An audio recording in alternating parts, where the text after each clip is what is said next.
Well, hello, folks. That's hopefully my internet doesn't go out. It's super shoddy here in North New Jersey at the Extended Stay America Hotel. So I can't promise that. But I wasn't even going to do this tonight, but I did talk to Dave, BC Dave, when I was at the bar via video. I don't know why I messaged him video, but yeah, I talked to him and said if I get back into the hotel room within a reasonable time, which now is like 9:45, that I would do this video.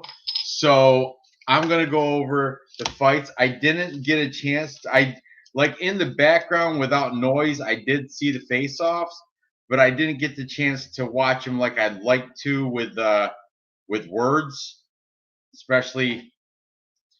I mean, it's been nonstop since I got out of work. So be it. It's Friday. We had a tough week. My work crew is kicking ass. Those guys are saving me like a whole entire day. I'm gonna get finished with this emergency job in a within a day. Anyway, I did send Dave the link, but I don't know if he saw it yet because he hasn't been active in a while on Instagram. Beers is right. Beers and go ahead, smoke a bowl, Real News. I know you like those. Ugh. I anyway, I'm a little bit intoxicated, but nonetheless, I'm gonna try to get through this card. That's why I hope Dave. Oh, he just sent me a message. It looks like a stupid. I don't even know what it is. It's like a picture message, but he better get on here. Dave sent me a photo, and I can't even. I don't know what it is. It looks like a. Oh, he's in the hot tub, I think. But anyway, doesn't matter. Dave in hot tub. LOL. Give me a second. Well, dry your dink off and get on here with your stats. Exactly. Since I said bowl time, it is bowl time. I'm in a room where there's a thing that says smoking is a $200 fine, so I'm not going to risk it. You know, hotels nowadays, and they're all non-smoking, and I don't want to take that chance. I would do it with a vape, but it's in my truck, and I don't feel like going out to the parking lot, especially since I'm doing a live stream by myself until Dave gets here. Dave drives off from the hot tub and gets in here. But as we're waiting for Dave, let's jump into this. I don't know the order. Fuck me. I'm a little messy. I'm a little messy. That's all right. That's all right. I got a printout. As you can see, I printed it out, but I don't know. I think this printout is from when I was making my research last weekend. I start my research on Saturday nights as soon as the um yeah, I know you got to smoke them in the parking lot. But as soon as the last time the last card or UFC Vegas 40 ends, that's when I start doing my research for UFC 41 because that's the type of what's it called? Starts with a C. Work. It's like ethic. That's my work ethic. That's how much I like this and how much I put into this. What's that word I'm thinking of? Con your work. He has very good work. Constant. Ty Garcia ripping balls well. Thank you. Simple Jack. Man, I'm glad you guys are all tuning in. I hope I don't lose connection because I am in a hotel. And if I do, usually I rely on Dave to just fill the gap until I can log back on. And Dave's got to dry off because he was in his stupid hot tub. He loves that thing. Anyway, cheers to you too, my friend. I'm drinking Yingling. I think this is made in Philadelphia, just like the Dawkins brothers. I don't know. So you know what? I have a printout that I made last weekend. And yeah, hotel party cappers. Well, it is a party. I'm supposed to work tomorrow. I'm doing see this is the deal, guys. I'm doing this emergency job for the Kearney. It's kind of new work. United States Post Office Packaging Distribution Center. And it's an asbestos abatement job. And it has to be done so they can move this huge piece of machinery, but there's asbestos in the way. I have to remove that shit before Monday. And my guys, we have round the clock crews. They're all under me because I'm the project manager. My guys are killing it. First shift, killing it. Second shift is working right now. Hopefully they're killing it. I do like the first shift, and then second shift I just I start them out, and hopefully they do well. Last night they kicked ass. So anyway, I'm doing very well. Changed my pick to Costa. I was right about Gillespie. I don't know, man. Vittori's durable, and he's got that autism, the durability of the autist. He's not going to get beat.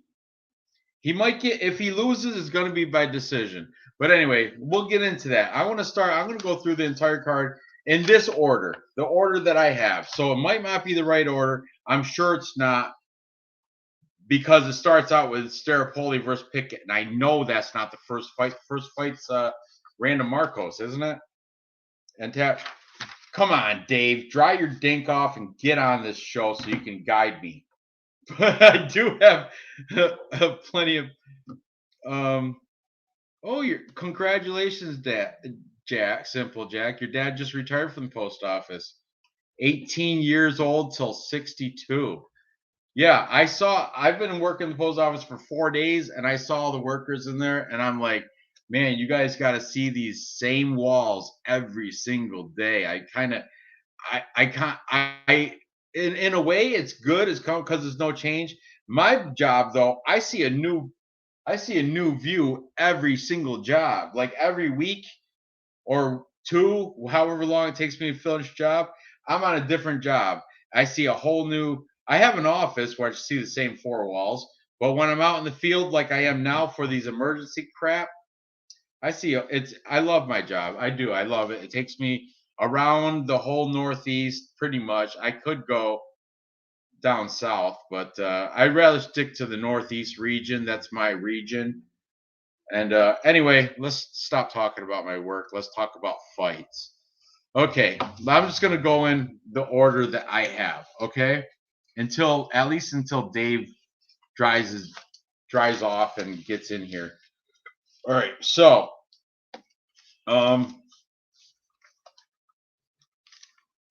Justin versus Chandler and Zhang versus Rose. That, you know what? That Weili Zhang versus Rose Namajunas, that's gonna be a great fight.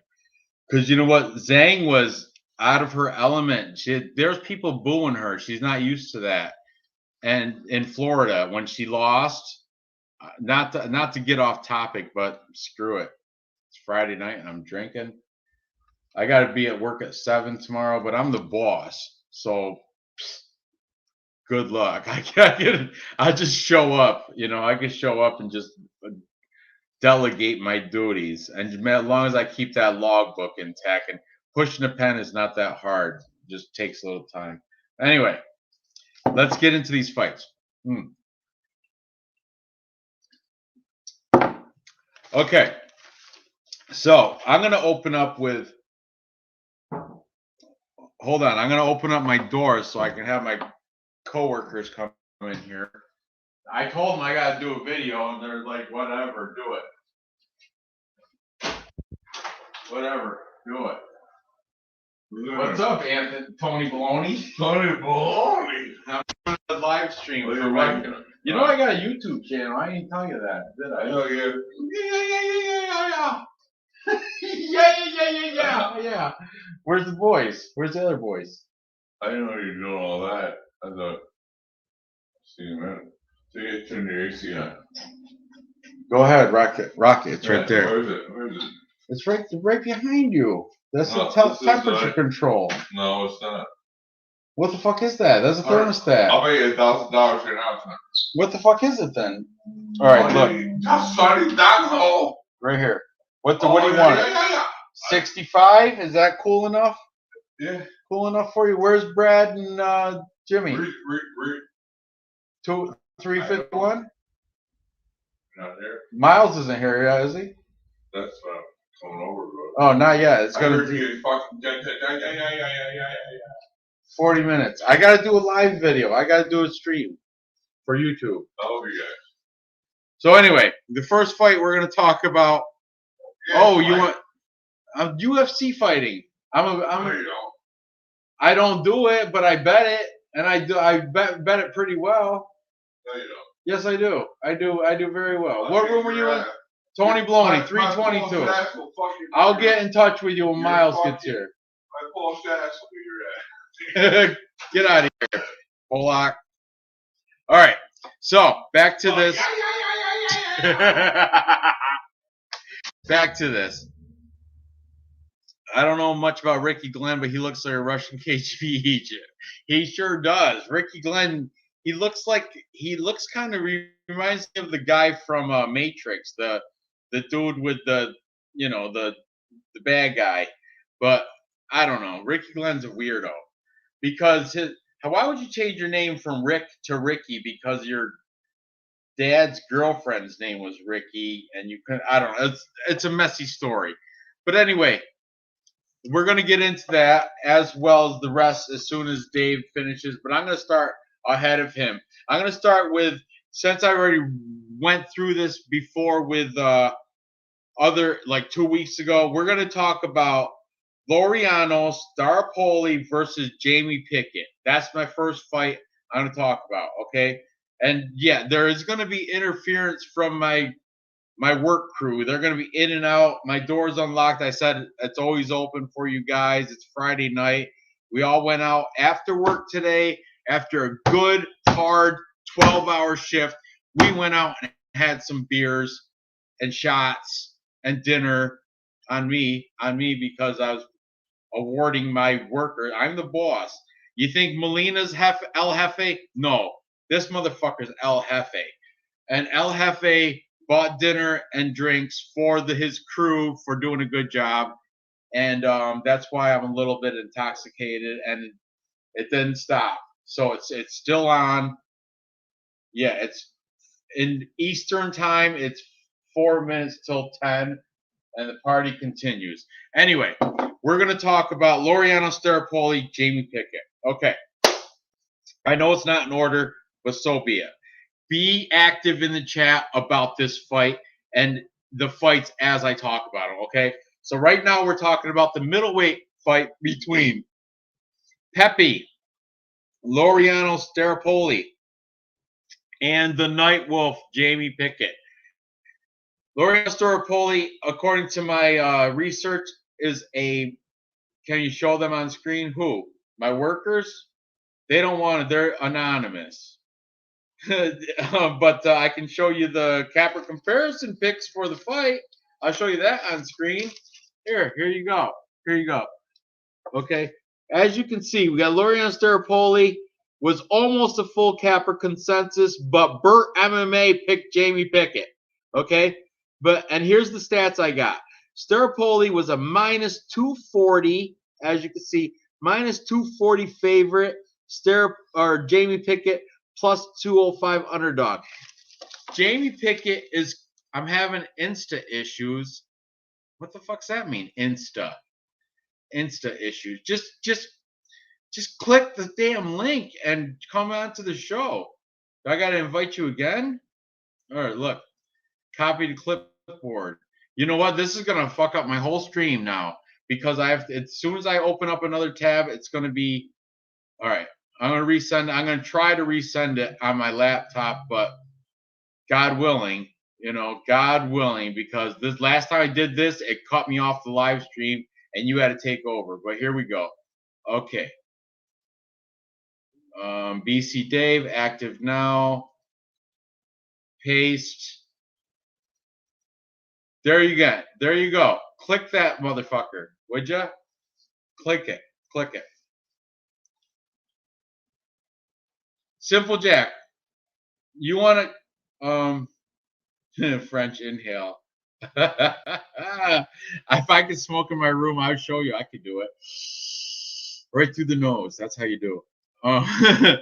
Yeah, the Instagram, the gram. That's right. That's what we call it, the gram. That's the hip way to say Instagram, the gram. Okay. Anyway,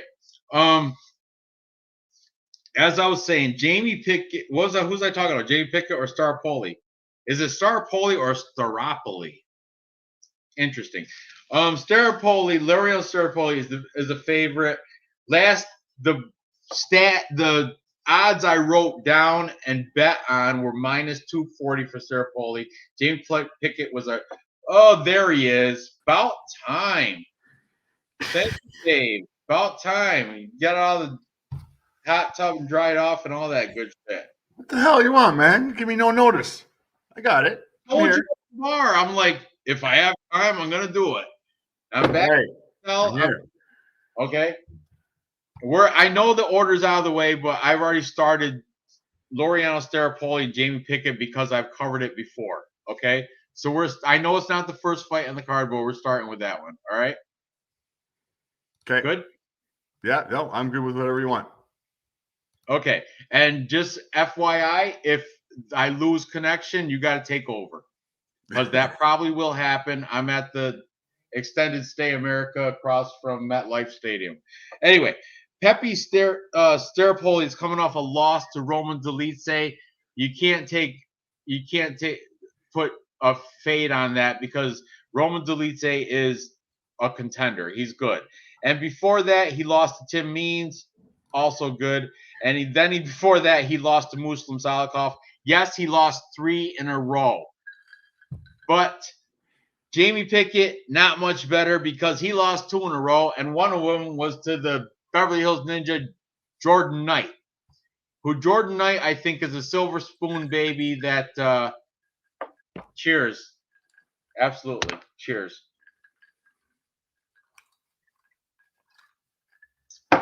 Jordan Knight was, when he was in Alaska, he was fed a whole bunch of cans to pad in his record. And you can't say he wasn't. Just look at Tapology. I think I counted it before in the past, and his Alaskan regional record, the fighters combined have a record of 1-35. Yeah, motherfucker. How the fuck you gonna have you go against 5 fighters combined, they have one victory amongst all of them. Anyway, weird. And this guy knocked out Jamie Pickett with a crazy, like a kick in round 1. TKO. Jordan Wright knocked out Jamie Pickett with a round 1 kick to the face. I mean, maybe it was kind of fluke, but whatever. Before that, he lost to Tefan Nchukwi, who Tefan Nchukwi is like a tank. He's good and everything, he won. At least he went to decision with that. Tefan Nchukwi took him decision and won that unanimous decision. Mm-hmm. He's 2-3 in his last 5. Staropoli, he lost 3 in a row. Roman Dolidze, Tim Means, Muslim Salikov, all great fighters. Well, Tim Means, not great, but good. Got to give him that. He's 2-3 in his last 5. I don't know. This is kind of flim-flammy. I don't even want to. I'm going to stay away from it, but I'm going to stick with my original pick. I'm sticking Staropoli. I think he should get it done over Jamie Pickett because I'm fading him because that loss to Jordan Wright. So I'm taking Staropoli by decision here. Not confident with it. I'm going to stay away, even though I'm intoxicated. I know I'm sensible enough to stay away from that. What you got? Any take on this on Staropoli versus Pickett? I'm staying away as well. I don't like the fact that he's coming off of 3 losses. I don't see anything great in the weigh-ins today. As far as what I saw, guns ahead, Pickett. Well, pick a side, Vlad. Pick a side, Vlad. Don't say within this. I don't over 1 round. Just pick a side. Who you got? Let me just bring up the odds real quick. Absolutely. I appreciate that. So Mine are outdated. Star Poli's coming in now at a minus 250. Jamie Pickett's coming in at a plus 200. So I mean, bookies are leading Star Poli huge. They're also leading it by decision at plus 125. So if I'm going to do anything, I'm going to go Star Poli decision plus 125. Hold on. I want to say something to Simple Jack. I have $9,000 to lose. Do not say that. Once you say it out of your mouth, the universe hears it and they adhere to it. You got to say, I have 9,000 to bet, to win, to double or triple up. That's how you got to say. You got to talk with optimism. You know, just like when a fighter's like, oh, that dude's gonna kick my ass. He already lost. If you're gonna get a fight and you go and say that dude's gonna kick my ass, you fuck you. You already lost. Macy Chazon said that about Aston Ladd. Pretty much, she was like, why is she picking on me? Why? Look at whatever. Anyway, I'm just Simple Jack. Turn that frown upside down. Be more optimistic. That's how you do it, brother.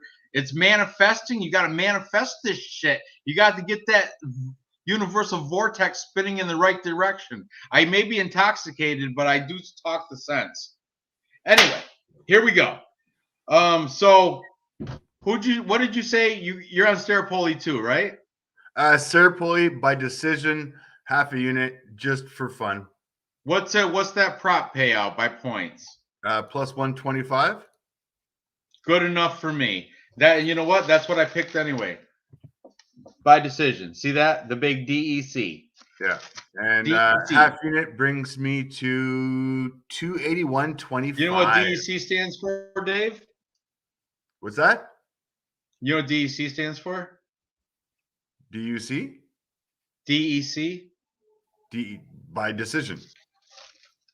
Correct. Also stands for Department of Environmental Conservation. That's who I'm working for right now. But anyway, let's go. Next fight. What you got? What's up the card? Actually, let's start with the card original, the Tapology order that you got. That Staropoli Pickett, we'll skip that once when it comes to that.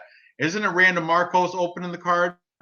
So far, I've got Jonathan Martinez and Zviad Lashvili. Oh yeah, that fight. You know what? I have no idea. I didn't even do that shit. I didn't. That was added. That fight was added like yesterday or some shit, right? Am I wrong?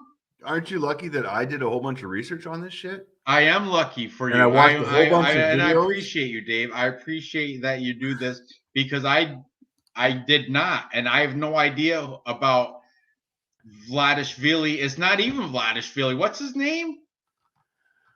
Oh man, you're me.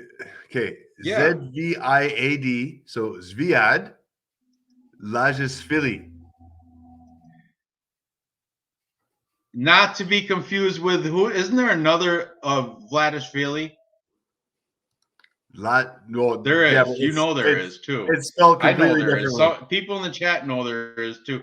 There's like another Davish Valish. What the fuck? All right, you're gonna have to break this down because I have no idea, dude. Okay. I don't even know his name. This Zviad. Go ahead. Tell me the stats. Tell me about this fight. Is a 6-time wrestling champ. He is now coming in at, I believe, 12-0. My goodness. Ridiculous. Is he Russian? BJJ. Where's he coming out of? Comes out of Georgia. Yeah. Georgia, pretty much. No. Dagestani, pretty much. Georgian. Yeah, but he's fighting. He's fighting out of Washington D.C. Out of Kaizen MMA. This guy is scary. I watched a couple fights. Somebody dared to throw a kick at him. Oh my God! He caught that leg, stepped through, had the guy down, choked him out. It was ridiculous. He is a spider monkey. You want to stay away from him in every single way. Is he an underdog? No, he's actually favored. He's the favorite. Yeah. Yes. By how much? Sounds like a favorite. Well, he's minus 138 right now. Oh, that's kind of close. Yeah. I mean, he has taken apart guys that are 5, 6, 7 inches taller than he has. He's taken On a apart guys. regional scene, though, right? Like regional scenes. This is his debut, right? It is his debut. I've got no stats for him on the UFC stats, but like that's why I actually dug deep on this guy. Undefeated. Okay. Oh, everything MMA. He's got some info too. Let's see. How do you even say that? Ziad? Zaviad is a debut crusher. Literally fought all debuting fighters for his first 10 fights. Last two were against 24-10 and 6-0 guys. So I mean, at least he's undefeated though, right? 12-0, correct? Yeah. And But a lot of them are cans. A lot of them are unfought. Like he can go to that bar I was just at and just knock out the whole bar and just count them as victories. But I get it. But what I saw, what I witnessed, the total domination is ridiculous. This guy is impressive. Like seriously impressive. And who is he fighting? He is fighting Jonathan Martinez. Now, Jonathan Martinez, 5'8", 27 years old, comes out UFC experience. MMA, yeah. Well, he's got definite UFC experience. He lost against Davy Grant. He beat Thomas Almeida, who is 22-3, decent. He beat Frankie Sands, who is 12-6. That was in 2020. He knocked him out in the third round. He lost to Andre Ewell.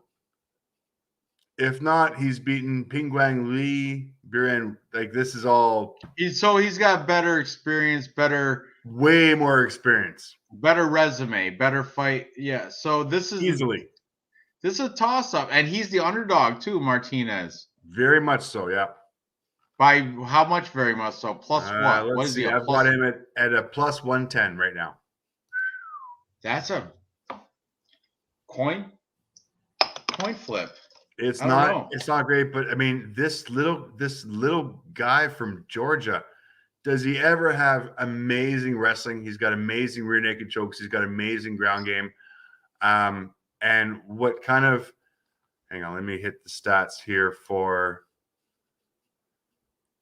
let me get his stats for this takedown here. So, takedown defense for Jonathan Martinez is at 63%. Takedown average 0.48. Takedown accuracy 37%. Does not spend any time on the ground at all. If this goes down, and I have a distinct feeling it will go down to the ground, it's going to be over within distance. I'm taking the Georgian. I'm taking Georgian. I'm going to take the Georgian fighter. What's his name? Say it. Zviad Lajashvili. Davishvili. Isn't there another Davishvili? Lajashvili. Who's the other Davishvili? Somebody in the chat, tell me who the other Davishvili is. It's spelled differently. I'm saying it wrong. I get it. I'm saying it wrong. It's a different name, though, but it's similar to Davishvili, right? Murad Davishvili or something? Is it Murad? It starts with a D instead of an L. DV? Yeah, Davishvili. Yes, Davishvili. But this is There's another UFC fighter. Regardless. Okay, I'm taking Murad. Thank you, Real MMA. Murad Davishvili. This guy's not related, right? He's not related to Ziad or what the fuck ZVIAAD or whatever. Not even remotely close. But this guy is an anaconda boa constrictor on steroids. Be careful. Do not throw any knees or do not throw any leg kicks at him. And the one thing that I noticed from Martinez in his fights that I watched, I mean, he throws a lot of leg kicks. He won't be able to do any of that against this guy. And his fight against Davy Grant knocked him the fuck out. That's not cool. Not cool at all. Right. That's why I'm gonna right now. I'm gonna pull up Bet Online on my phone, so I don't lose internet connection with you on this StreamYard. And I'm probably gonna put him. I'm picking him. I didn't do a capper comparison for him because this fight was just added to the card like for real. Day before yesterday at the earliest. I don't even know. I just heard about it yesterday. Could have been put on before that. I'm an emergency job. I've been working my fucking balls off. I So started don't watching know. videos for him last night when you got me and we started that live stream. I was actually watching his fights right then, and they were pretty amazing. I appreciate that. Yeah, I'm going to take him to beat Jonathan Martinez then. Well, look at Bout Better. Welcome to Bout Better. Martinez wins this. Max bet on Martinez. Really? You're that confident? Get the fuck out of here. I don't know, dude. I'm going to open up let's see, sports. I'm going to open up and see what Bet Online has for odds. I might have to take the underdog here.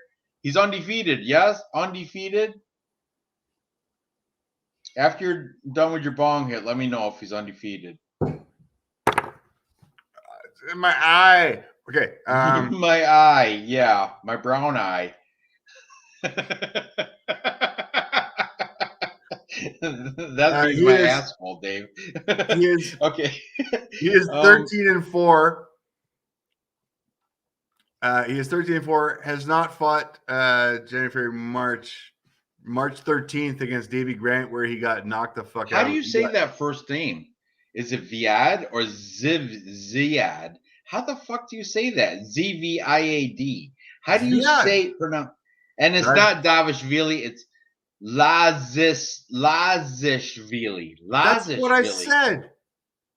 I know. I was the one that said Marab Davishvili because I didn't know this fight. Oh, and look, he's the favorite. He's the favorite here. I know. Unbelievable. Because he's got amazing wrestling. If you watch his fights, it is scary. He's not a striker, but he is an anaconda, spider monkey, BJJ, rear naked choke. You know why I'm taking him? Because he's Georgian. It's for real. He's good, man. Georgians don't lose. Georgians are beasts. Fighters out of Georgia are beasts. Yeah. I'm taking this dude. Boom. I'm gonna put him in a parlay. He's my pick.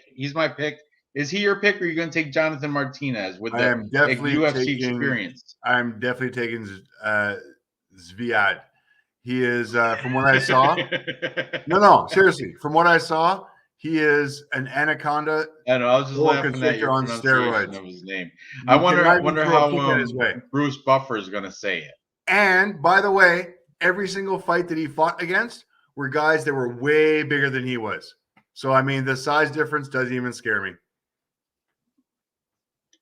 Okay, good to know.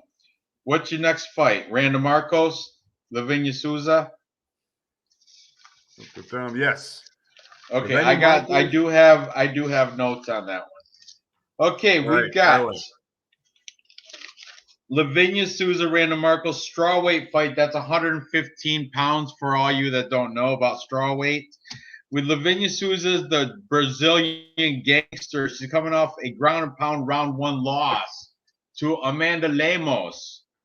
Lemos. She fights out of Nova Reecaaap, Muay Thai, with who knows who.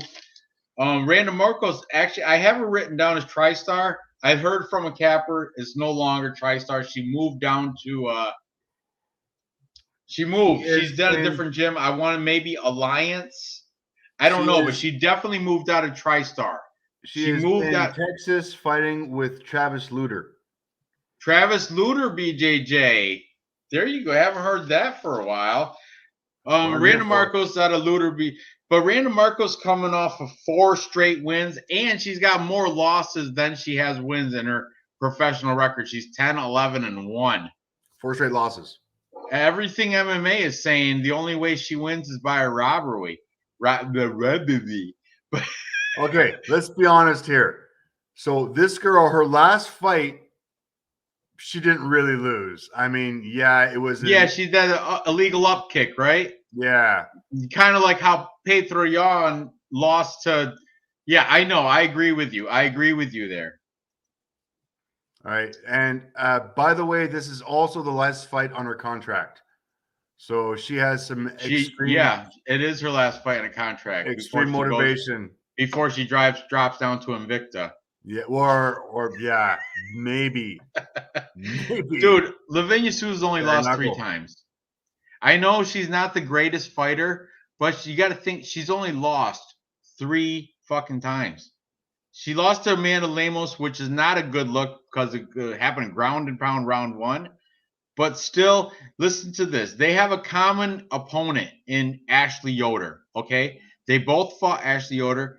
Lavinia Souza won against Ashley Yoder. Unanimous decision. Clean round wins every single round.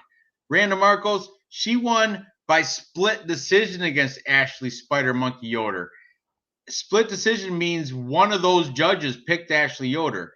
I didn't see that fight, so I really couldn't tell you if it was how it went. I'm just being legit, but I don't know how that went against Ashley Yoder. But I know she's coming off a 1-4 in her last 5.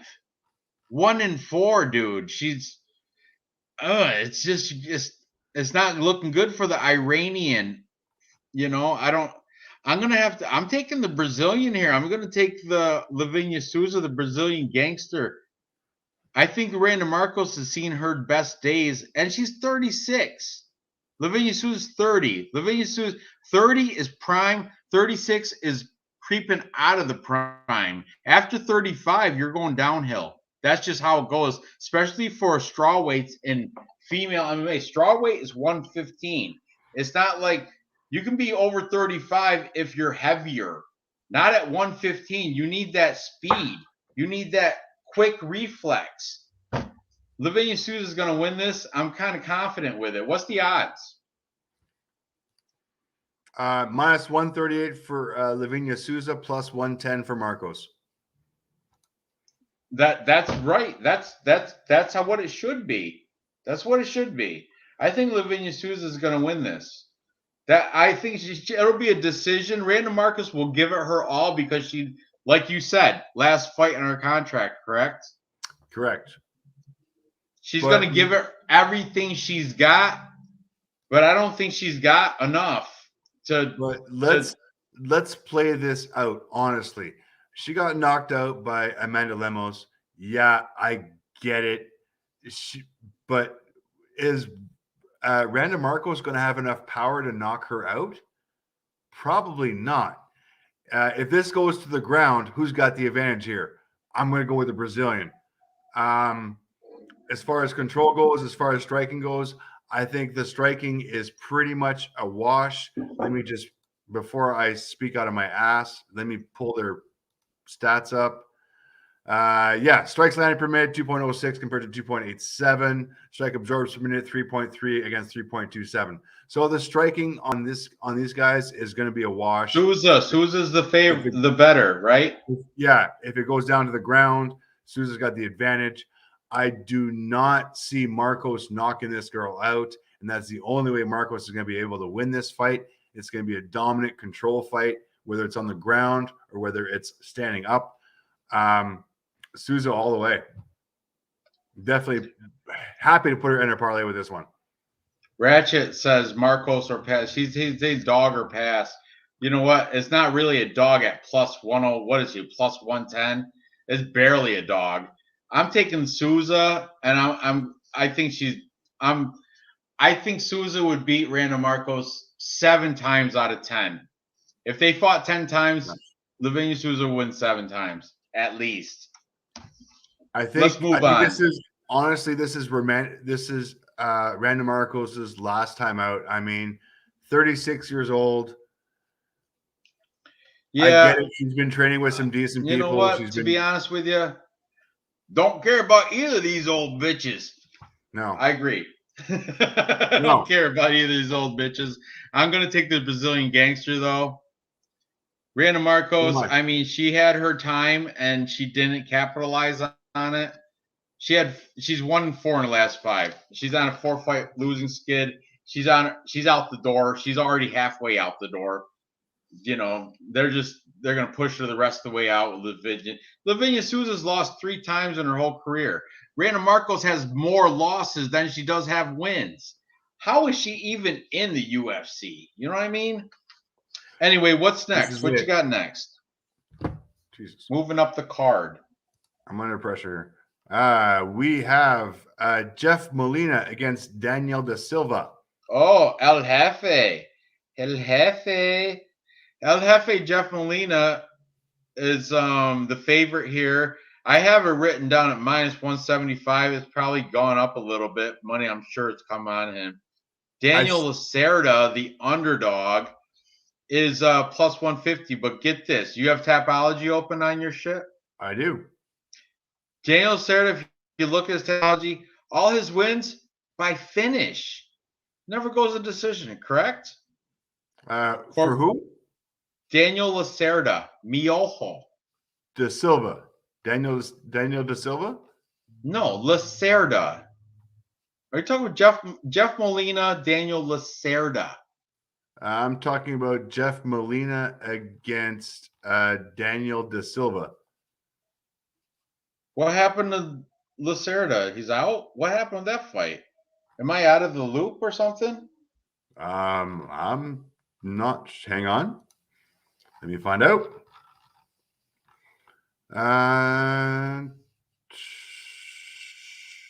No. It's not even on Tapology either. It's not even on Tapology. I don't even know. Jeff Molina and Daniel Da Silva. Wow. Jeff I don't know. This is not. You're gonna have to cover this fight. All right. Jeff Molina, El Jefe. Oh wait, hold on.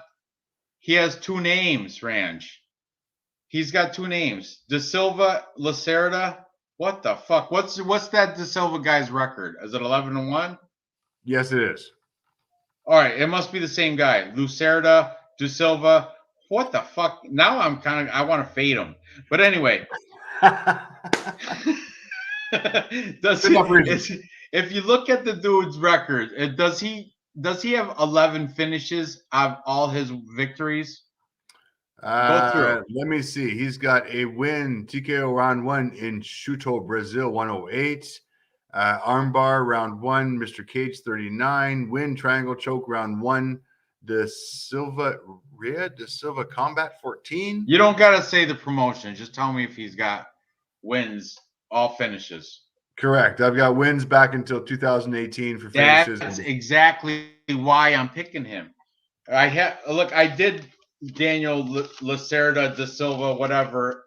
Maybe Lacerda is his gay married name. I don't know. But anyway, Jeff Molina, everybody, most of the pickers picked him, except for AJ DeVito, my boy. AJ DeVito, MMA experts. He said round 3 KO for Lacerda. So I got Lacerda because everything he's done is all finishes, and he's a BJJ brown belt. Jeff Molina, though, this is a tough fight. Jeff Molina's on an 8-fight win streak. I kid you not, right? Yeah, but he beat Aori, which is not wonderful, and he beat Jacob Silva, which is once again not wonderful. But you know what's wonderful is winning 8 fights in a row. And you know what else is wonderful? He trains out of Glory MMA with one of the 2021's best coaches in James Strauss. Was it James Krause? James Krause.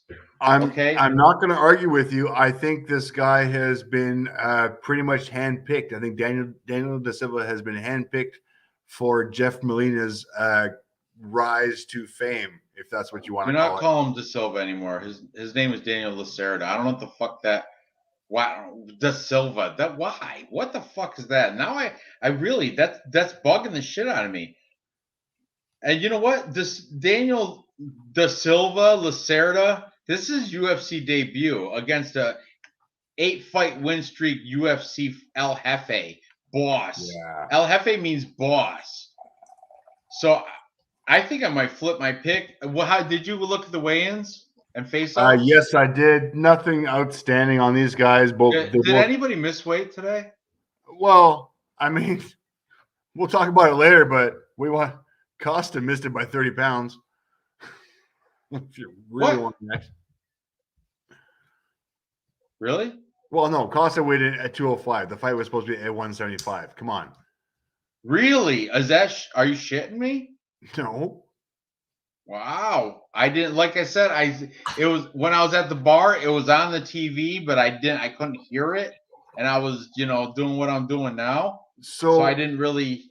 I saw that Vittori was doing some sort of action, like I don't know, like he was doing some sort of.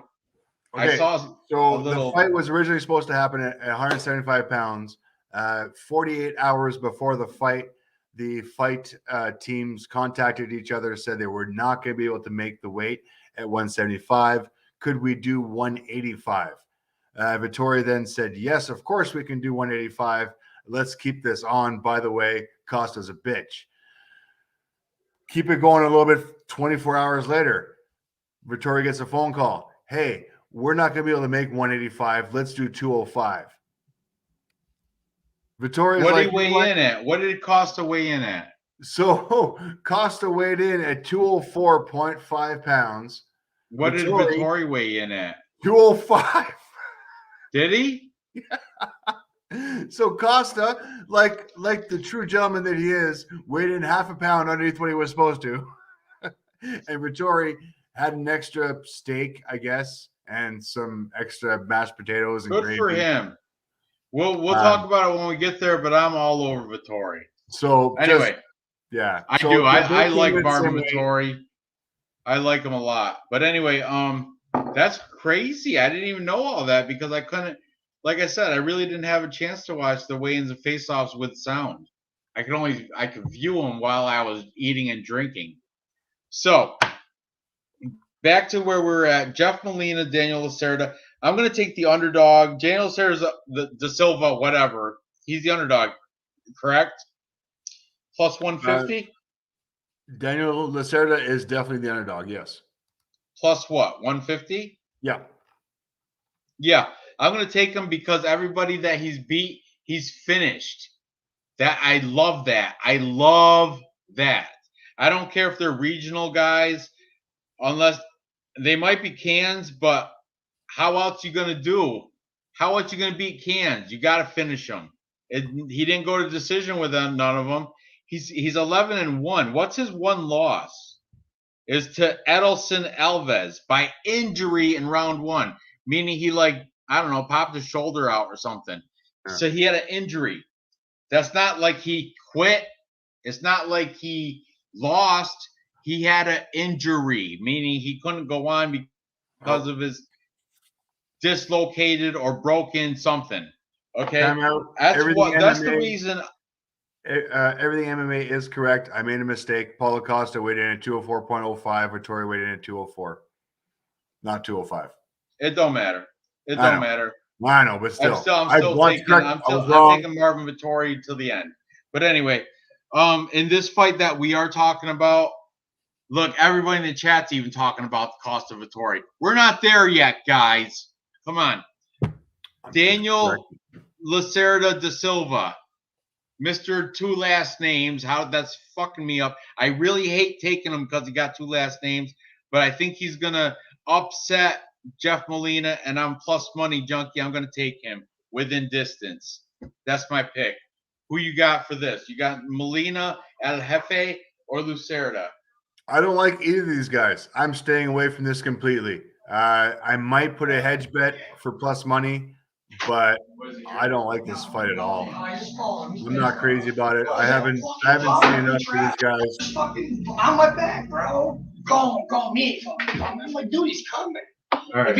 I'm on a live video, so you know. Okay. Yeah, no, I'm dogger pass on this one. I don't. Yeah, like me too. Dogger pass. You know what? I got a shirt from you today. My wife told me that I got a shirt in the mail. So one of yours came in. FYI. No, how long gonna be? What? How long gonna be? I don't know until it's done. All right. Give you some time. All right. Depends if we get into NFL or not. What? Depends if we get into NFL or not. Yeah, I don't know. Whatever. They can fucking wait. They got shit to do. They got to go tomorrow to an almost done job and fuck around Nice. for 5 hours. Anyway, I didn't even know you were still in here, Brad. Anyway, yeah, I'm gonna take the underdog or pass just like you. I'm taking Daniel De Silva, Lacerda, whatever the fuck his name is, his married name, Lacerda, to beat El Jefe. I'm El Jefe. El Jefe Jeff Molina. Okay, moving on. Who's next?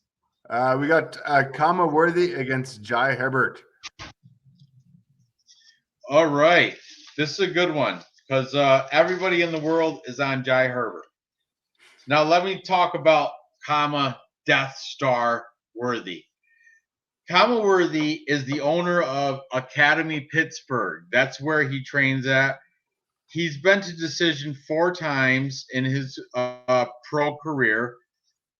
He's coming off a couple losses, one to Jamie Malarkey, not a good look. He lost in 46 seconds of round 1 by ground and pound. And then before that, he lost to Atman Azatar, who is also a striking coach at his gym. I forgot what it was, but he lost again in round 1 in 1 minute and 33 seconds. He's 3-2 in his last 5, but he's on a 2-fight losing streak for Death Star, Worthy.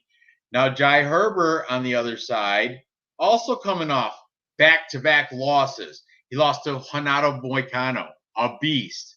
He lost by rear naked choke, round 2. Before that, he lost to Francisco Trinaldo, who is also fighting on this card. The old fucker, 43 years old, managed to knock Jai Herbert out in round 3. Okay, so the thing here, it's both these guys coming off back-to-back losses. All right, but the thing here is Jai Herbert has only got 3 losses in his pro career. Worthy's got 8. Worthy's older by 2 years. Jai Herbert has a 2-inch height, 3-inch reach advantage. Yeah, that's my game maker right there. Yeah. And did you compare hold on. What's this say? Compare Herbert this way into the last one. He looks a lot leaner, should be quicker, and chin hold up better. Yeah, no, I get it. Exactly. And I do not like the losses to Jamie Malarkey or Ottoman Azatar. And yeah, I don't like those. I really don't. I'm fading Worthy hard. I hate to say it. Sorry, homie. Yeah, you know what? I'm going to show you. It was a full capper consensus on Jai Herbert. Yeah, that makes sense. Can you see that? Nobody picked Worthy, XXX. But over here, everybody picked Jai Herbert, including me, by TKO in round 1. It might be a little recency biased, maybe. But the thing is, it's definitely not going to go to decision. No. The bet to make in this one is fight doesn't go to decision. It's a Vlad bet. That's what I call him, a Vlad bet. Oh, I don't see it going to the fight not go to decision. But you know what? Motherfucker, it's probably like minus 200. What's the fight not going to decision? It's got to be like minus 200. It's something minus stupid 275 for fight to go the distance. No. See what I mean? That's not a good bet. There's no value in that. But Vlad don't give a fuck about that because he doesn't gamble. He just so Jay Herbert to win by KO TKO. Vlad sends me a special message when he makes plus money bets. He does. He's like, I got a lot of plus money bets for this card. Check them out for real. I'm not lying because I pick on him all the time. I'm like, yeah, you got a women's fight. Of course it's gonna go over 1 round. What the fuck is over 1 round? It's probably like minus 600. Get the fuck out of here, Vlad. Pick a side. He's making money every time. Ranj makes me pick a side. I guess I lean, Cavajo or whatever. Anyway, yeah, everybody's on board with Jai Herbert. Everybody's fading Worthy. I think the public's fading him too. Like 84% of Tapology votes are taking Jai Herbert. Here's the thing, though. Jai Herbert's got shitty wrestling. He's a UK guy. He's a UK banger, black country banger. Look at Ratchet USA.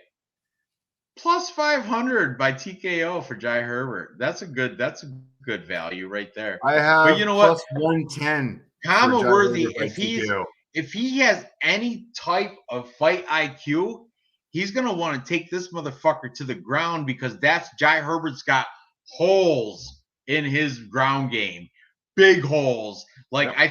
I think in a jiu-jitsu match, I think I might be able to beat Jai Herbert, and I'm not even a professional fighter. I'm just saying he's got holes in his grappling, and that can be exposed if Kama Worthy probably don't have no brown or black belt in BJJ, and he probably never went to an NCAA D1 college to wrestle. But I'm just saying, if he's got any sort of ground game, that's his path to victory. However, I'm going to still take the Black Country Banger to get it done by striking. I think he's going to knock Kama Worthy out, honestly. So, want me to follow up with some stats on that? Yeah, let me hear him. Kama Worthy, takedown average for 15 minutes, 0. Jai Herbert, there you go. 0. There you go. Takedown accuracy, 0. Jai Herbert, 0. Takedown defense. Yeah, then neither one of those fucking guys can. These guys are standing, man. This is not going to the ground. I know. It's going to stay. I'm just saying, if he wanted to win for real, he's going to fucking, where's he? Academy Pittsburgh. He's not even he should go to AKA, even though it's called American Kickboxing Academy, but they don't do, their specialty is wrestling, which is fucked up because DC is the main guy at AKA. DC and, who else? The Triple C, the fucking, the Olympic wrestler there. What's his name? Triple C. Somebody in the chat? No, his name is escape. It's right at the tip of my tongue. Can you read it? No. It's Triple C. You guys know who I'm talking about. Anyway, he retired. Anyway, yeah, someone is going to sleep, and it's going to be by a strike. Oh, no, guys, Triple C, honestly, that's right. Thank you. Triple C's at Fight Ready. But DC is AKA. And AKA, American Kickboxing Association, is strong on wrestling. I don't know why they call it kick. They should call it AWA, American Wrestling Association. That's for real. People go to learn how to grapple. But anyway, Jai Herbert's going to beat Kama Worthy up, Death Star. He's going to beat the Black Country Banger is going to bang this guy out. He's going to do it within distance. That's my pick. You're in agreement, right? If I can pile on with some more stats, average fight time for Kama Worthy, 4.52. Average fight time for Jai Herbert, 10.32. This is not going the distance. Jai Herbert is winning this by KO, not by submission, by KO, within distance. That's as far as I'm going, but I'm very confident. Yeah, I think that's a solid parlay piece too. He's under 200. He's a minus 185 on my books. Boom. I'm putting him on.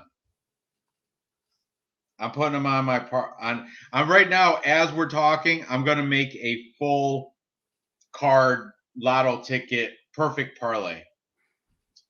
Okay. I'm skipping a couple fights, but what's next? Tabitha Ricci. Next, we've got we're gonna skip Loreno Staropoli because you already did that one with Jamie Pickett. Right? Yeah, Staropoli. That's who I got all day. Who do you got for that? I got Staropoli as well. Not as confident as you are, by the way, but just putting it out there. Well, Jamie Pickett sucks. He got beat by the Beverly Hills Ninja. He sucks. Why I'm not gonna even come anywhere near that one. By the way, Jamie Pickett is a plus 200. Staropoli is a minus 250. All over Staropoli. I got plus 185 for Pickett, minus 220 for Staropoli. That's still, I mean, that's worthy of maybe a parlay piece, but I got Staropoli too. Who's next?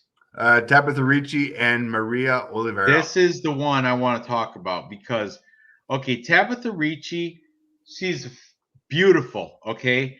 Fantastic BJJ. She trains out of California, out of Paragon BJJ.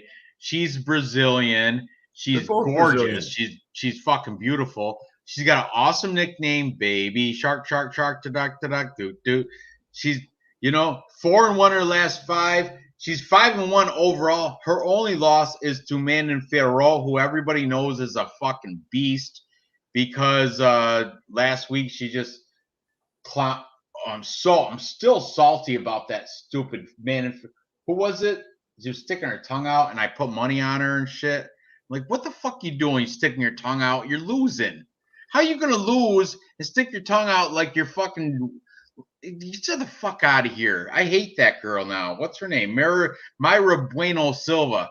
They should call her Myra Bad Silva, because she was no bueno. No bueno there. No good. No good sticking your tongue out when you're getting your ass beat up. I was so pissed about that. Did we have a t-shirt bet on that? I don't know. Not that one, so.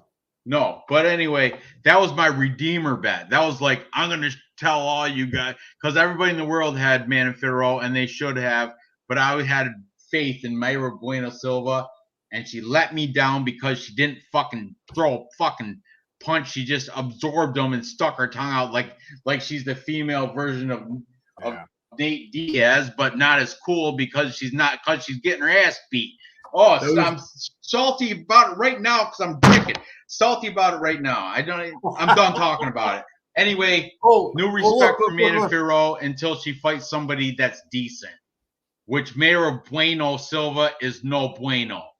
Anyway, Baby Shark, Tabitha Ricci. A lot of people, she's a huge favorite, minus 230. A lot of people are on her too. Everybody like Plant. I put a plant in the background. Right here. Only one person took Murray Oliveira. Everybody else, everything. Where is he? Everything. He's on this somewhere. Everything MMA also took Tabitha Ricci, Stat Diggers, Payne, and Burke by sub. Of course, by sub, because she's a BJJ. She's got in her Tapology picture. She's got a gi on. Oh, she must do great BJJ. You know what? Maria Oliveira, let me tell you about this bitch.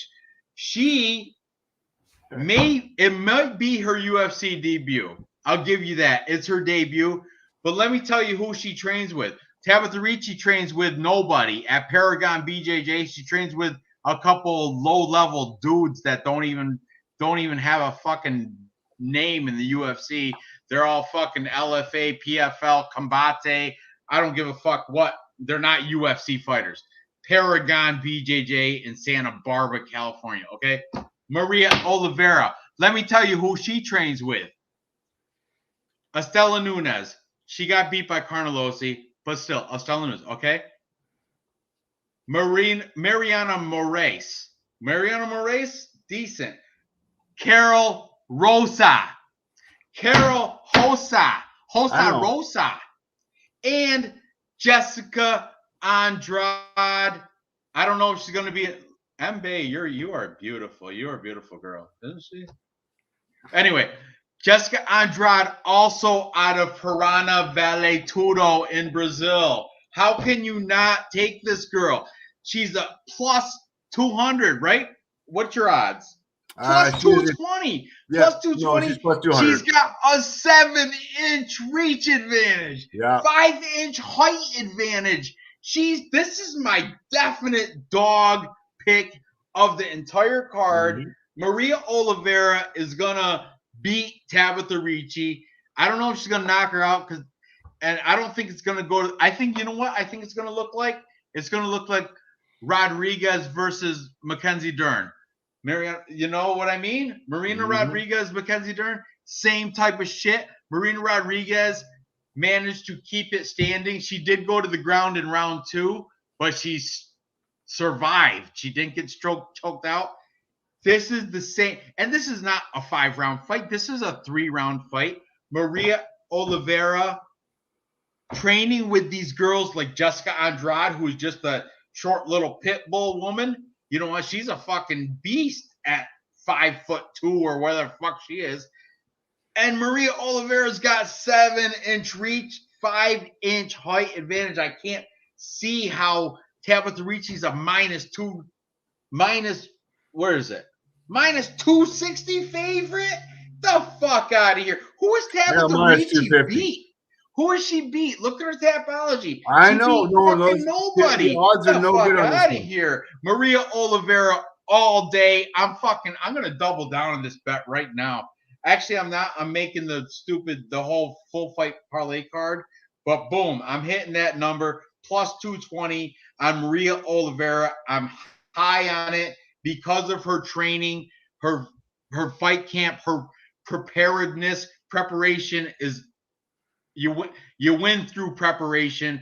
Netta Maria Oliveira is going to beat Tabitha Ricci because she. And you know another thing is, she's ugly. Tabitha Ricci's beautiful. Okay, this is for real. The Tabitha Ricci is. You know why people want to see her fight? Because she's beautiful. Nobody wants to see an ugly girl fight, but Maria Oliveira is going to fucking win this fight. I'm telling you. I am so confident on this. I don't care if she's out of Arena Global. That's her regional. And it's her UFC debut. I'm all over Maria Oliveira. Netta. I'll take her. I'm taking her at plus 200. Yes. Look at Mbe. Ricci was struggling against the soccer mom. I know. Yeah, Ricci's the one UFC wants, but you know what? UFC can't get what they want on this one. They might want her, and the judges might go that way, but I think Maria Oliveira is gonna dominate. If it's a decision for Ricci, it's gonna be a robbery because Oliveira is gonna outstrike her on the feet. If it goes to the ground, that's Tabitha Ricci, maybe. Tabitha Ricci should get the victory on the ground. But I'm telling you, Oliveira, Paranavelle Tudo, and she's Brazilian. Brazilians, no matter what, you're born knowing how to. As soon as you can walk, they throw you into a BJJ school. What are you doing the whole wait for? You got to go refill your bill. Yeah, no, it's all good. It's all good. I'm gonna wait till you're done. I'm gonna do my little spiel, and then when you do your intro, I'll get another drink. Yeah, you know what? Oliveira, Ratchet. Here we go. Oliveira did quit. She quit against Marina Rodriguez. She totally said, "I'm done. Stop the fight. I'm done." But you know what? She's not gonna do that when she's not getting outstriked. Tabitha Ricci's not a striker. She's a grappler. She's a BJJ girl. She's like that's her style is grappling BJJ. She quit because she was getting punched in the fucking face by Marina Rodriguez, who is gonna be a contender for her fucking belt. Tabitha Ricci is just a pretty girl that has a brown belt or a black belt in BJJ. She's not gonna quit against the dude. Stop the rant already. All right, we got it. We got it. Exactly. I'm sorry. All right, you got it? You done? Yeah. All right. I'm just sticking up for myself. But anyway, who you got on this fight? Are you a Ricci rider? Go ahead. You didn't even say who your pick honestly, is.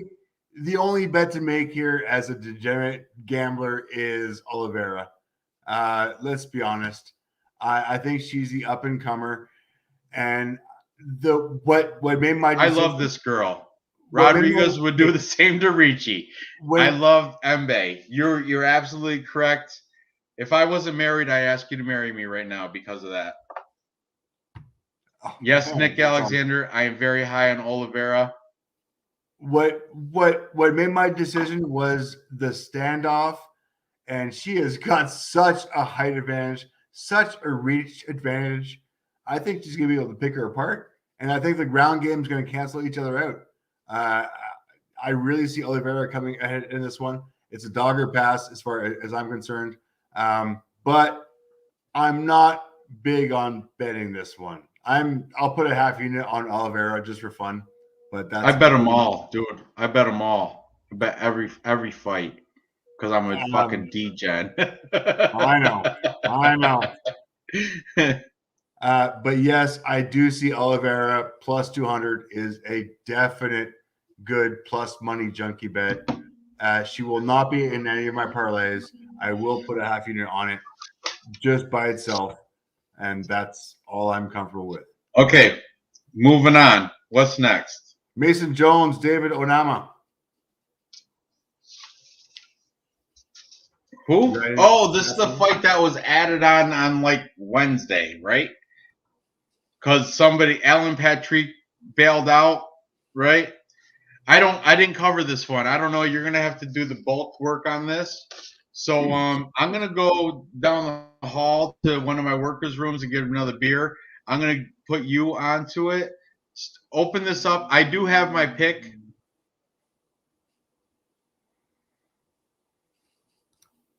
And I'm on my own. All right, let's go with Mason the Dragon Jones, currently ranked number. You're not 50. really on your own. Just for a minute. I'll be right back. I got you. I got you covered. All right, Mason Jones versus David Onama. Mason Jones comes in. Mason the Dragon Jones, pretty decent nickname.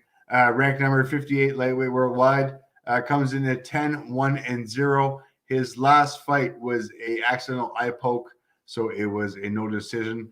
Previous to that, he lost a decision to Mike Davis, who was 8-2, and then previous to that, 3 fights on the Cage Warrior series that we don't really care about. He is fighting out of Wales, 28 years old, 156 pounds, weighing in 5'10", 72 inch. He is fighting against David Onama. David Onama, who is undefeated, 8-0. Mind you, having said that, he is 27 years old.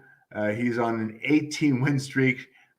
He's 5'10", fighting out of Glory MMA Fitness, born out of Uganda. His previous fights have been in the FAC, where he has knocked fucking people out. He has knocked Brad Robertson out, Mike Piazzolla, Justin Overton, Samaguchi. He is a knockout machine. And if not, he is a submission machine. Out of all of his fights, let me see. 1, 2, 3, 4, 5, 6, 7, 8. Okay, his last decision was in 2018. He is on an 8-fight knockout streak, either knockout or submission. Mind you, he's got a few cans in his record. Who are you talking about? I am talking about David Onama. Undefeated, right? Well, he's got a pretty padded record. Let's be honest here. He's beat a couple cans, but he's done what he's supposed to do to the cans. He has knocked them the fuck out. So it's pretty. He's Ugandan, right? What's that? Uganda.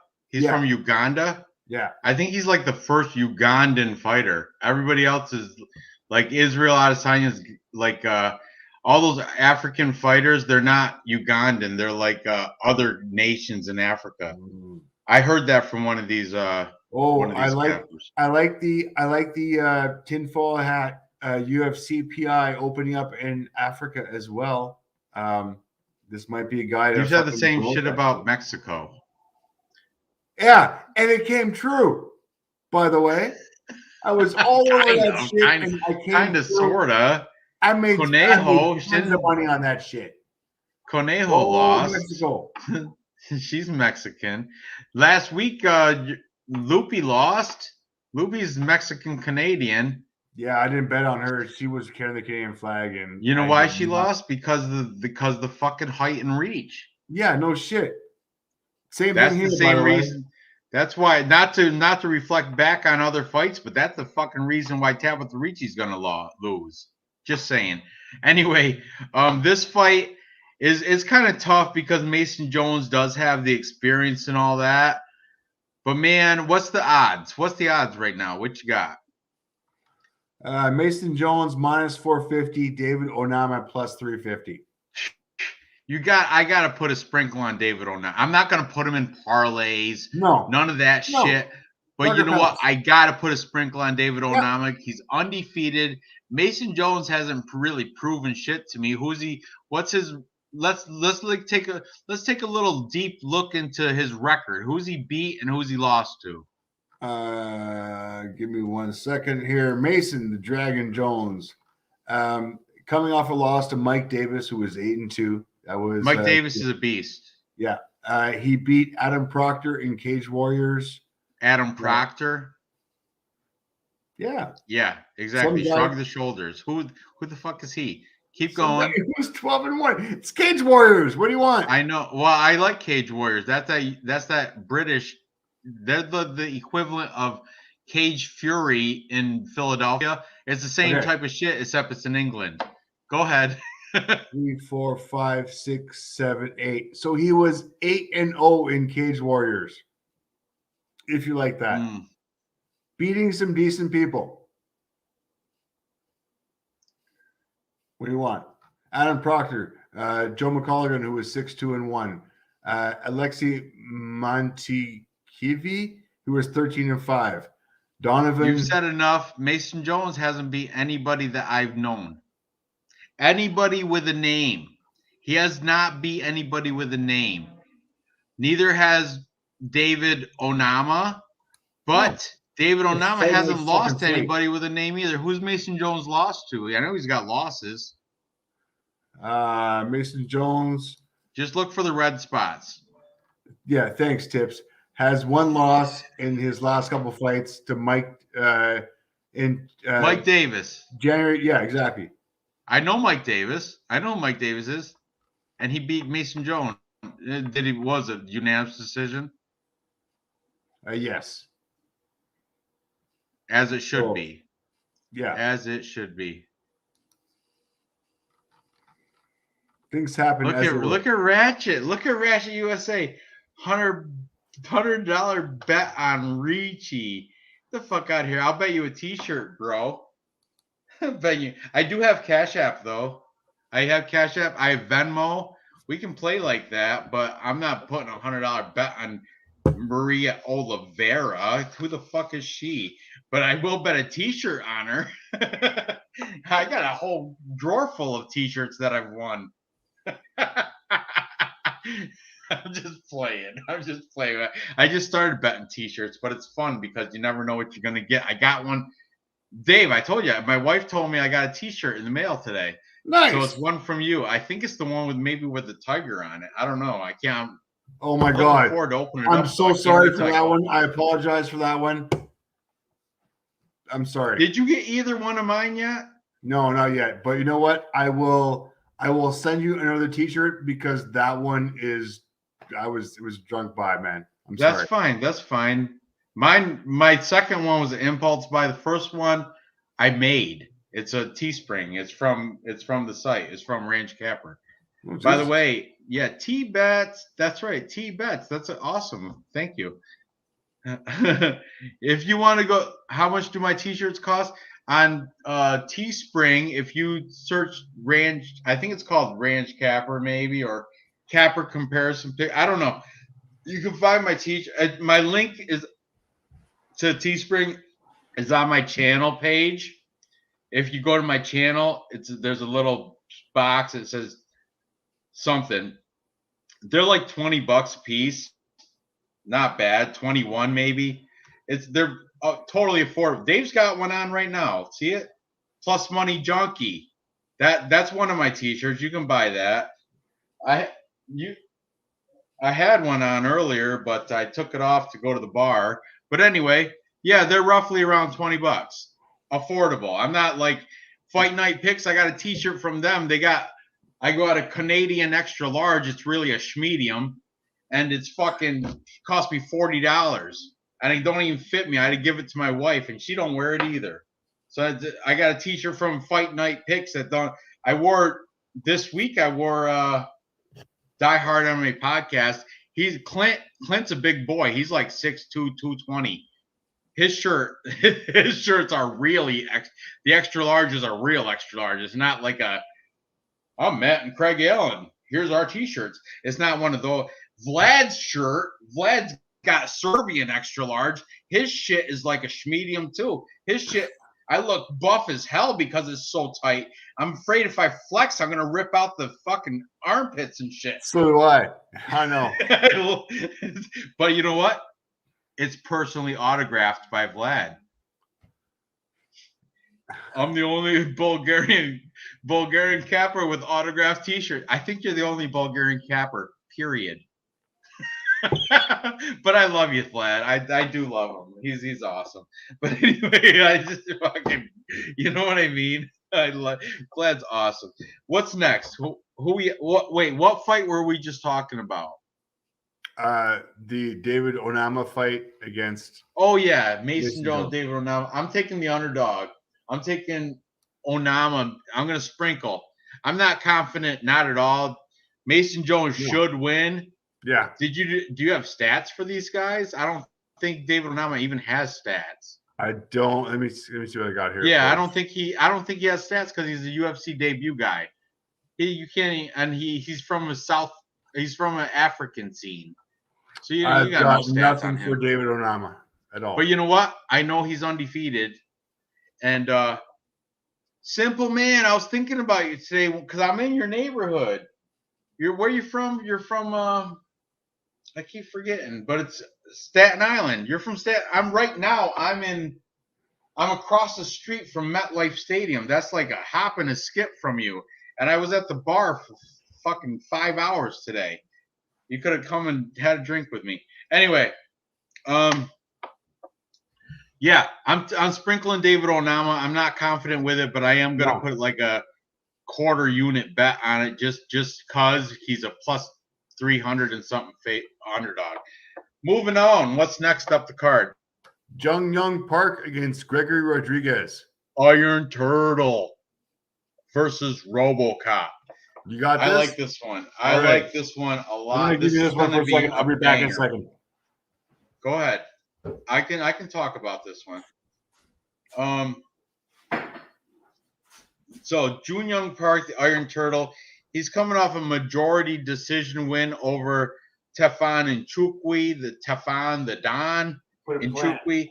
He's 4-1 in his last 5. His one loss was in the Contender Series against Fluffy Anthony Hernandez by Anaconda choke.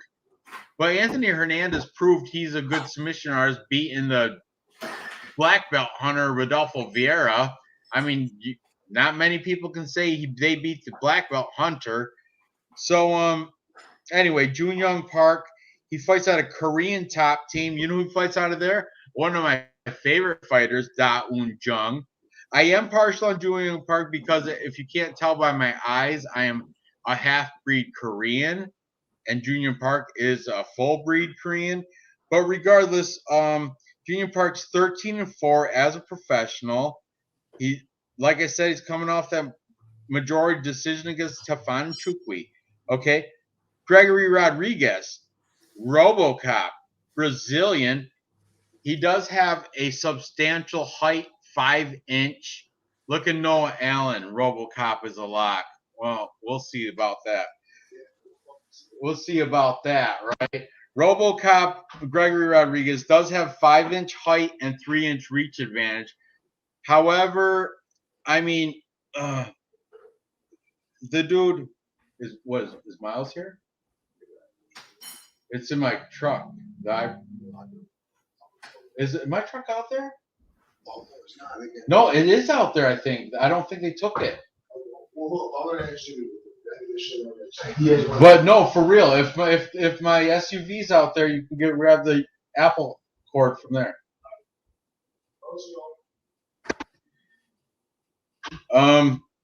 Okay, RoboCop Gregory Rodriguez does have a substantial height and reach advantage.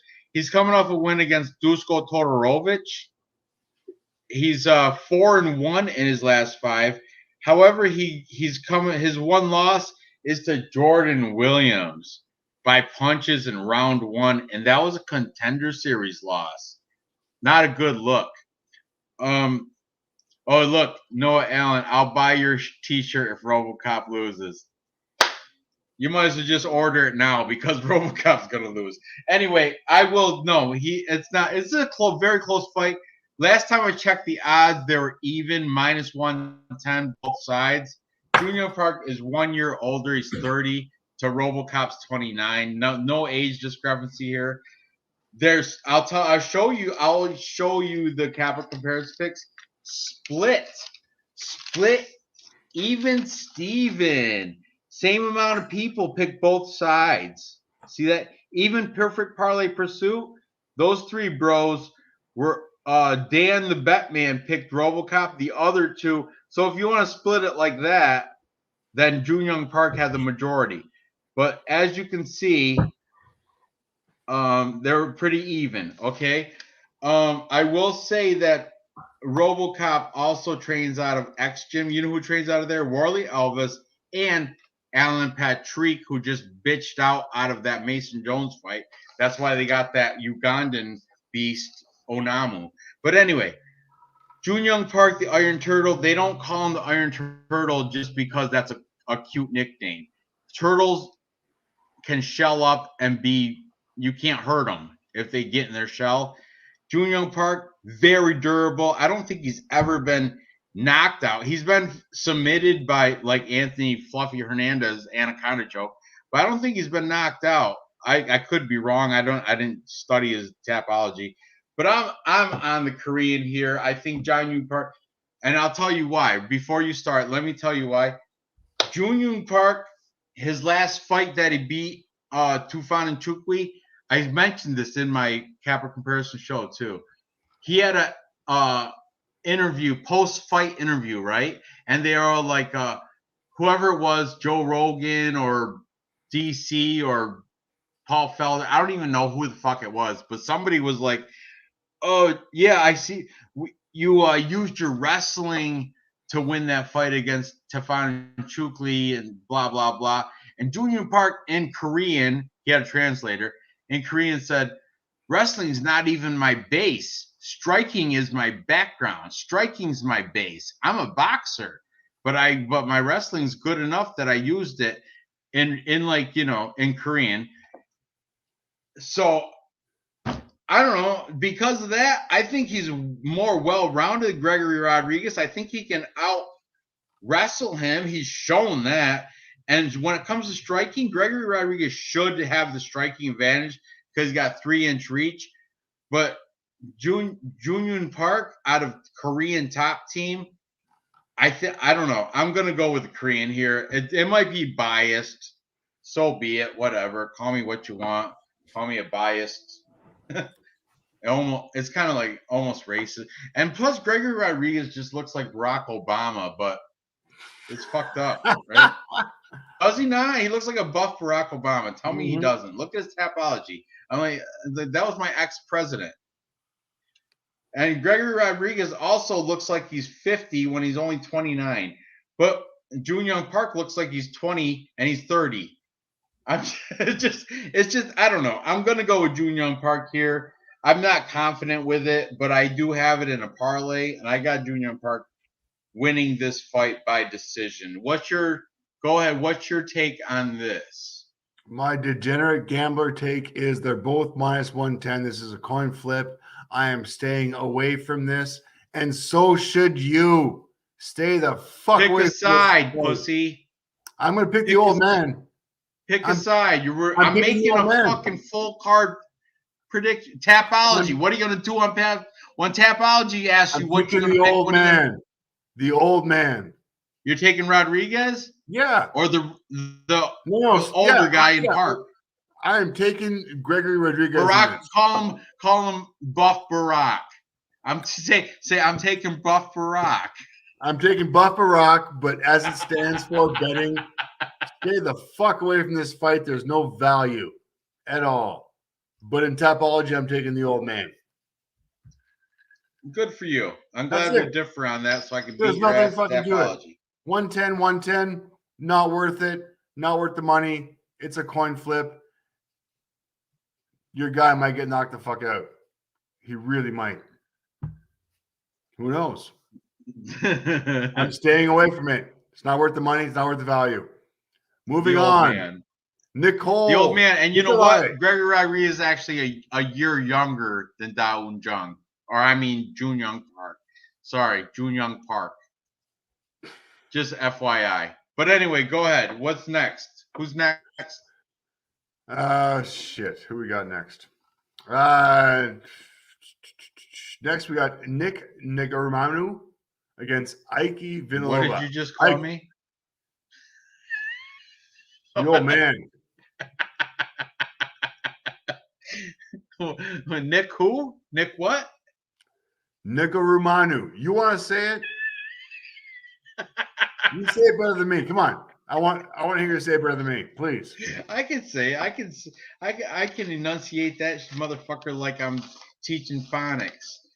Nick Negumure. Yeah. Look down fucking phonics. You are. Okay. It's Negumerianu. Negumerianu. Nick Negumerianu versus Ike or Ike Villanueva. What do you call him? Ike or Ike? You know, Vlad calls him Ike. And I said, I think his name is Ike. He's like, oh, in Bulgaria and Serbia, we call it Ike. Okay. I like Ike. I like that name. Anyway, Nick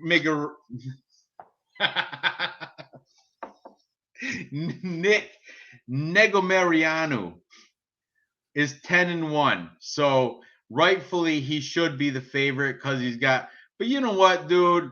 He beat Alexa Kamur by split decision. Aside from that, who the fuck's he beat? Nobody. Aside from Alexa Kamur, you look at his padded can record. He's a can crusher from Romania. All right. He lost to Saperbeg Safarov. Look at Ike Vanilla is a can too. Yeah, I agree. I'm not there yet. I'm gonna bash on that motherfucker too. Don't worry. But Nick Mariano, whatever, he is. If you open up his Tapology, he beat Alexa Kamur by split decision, which I watched that fight. I picked Alexa Kamur and he lost.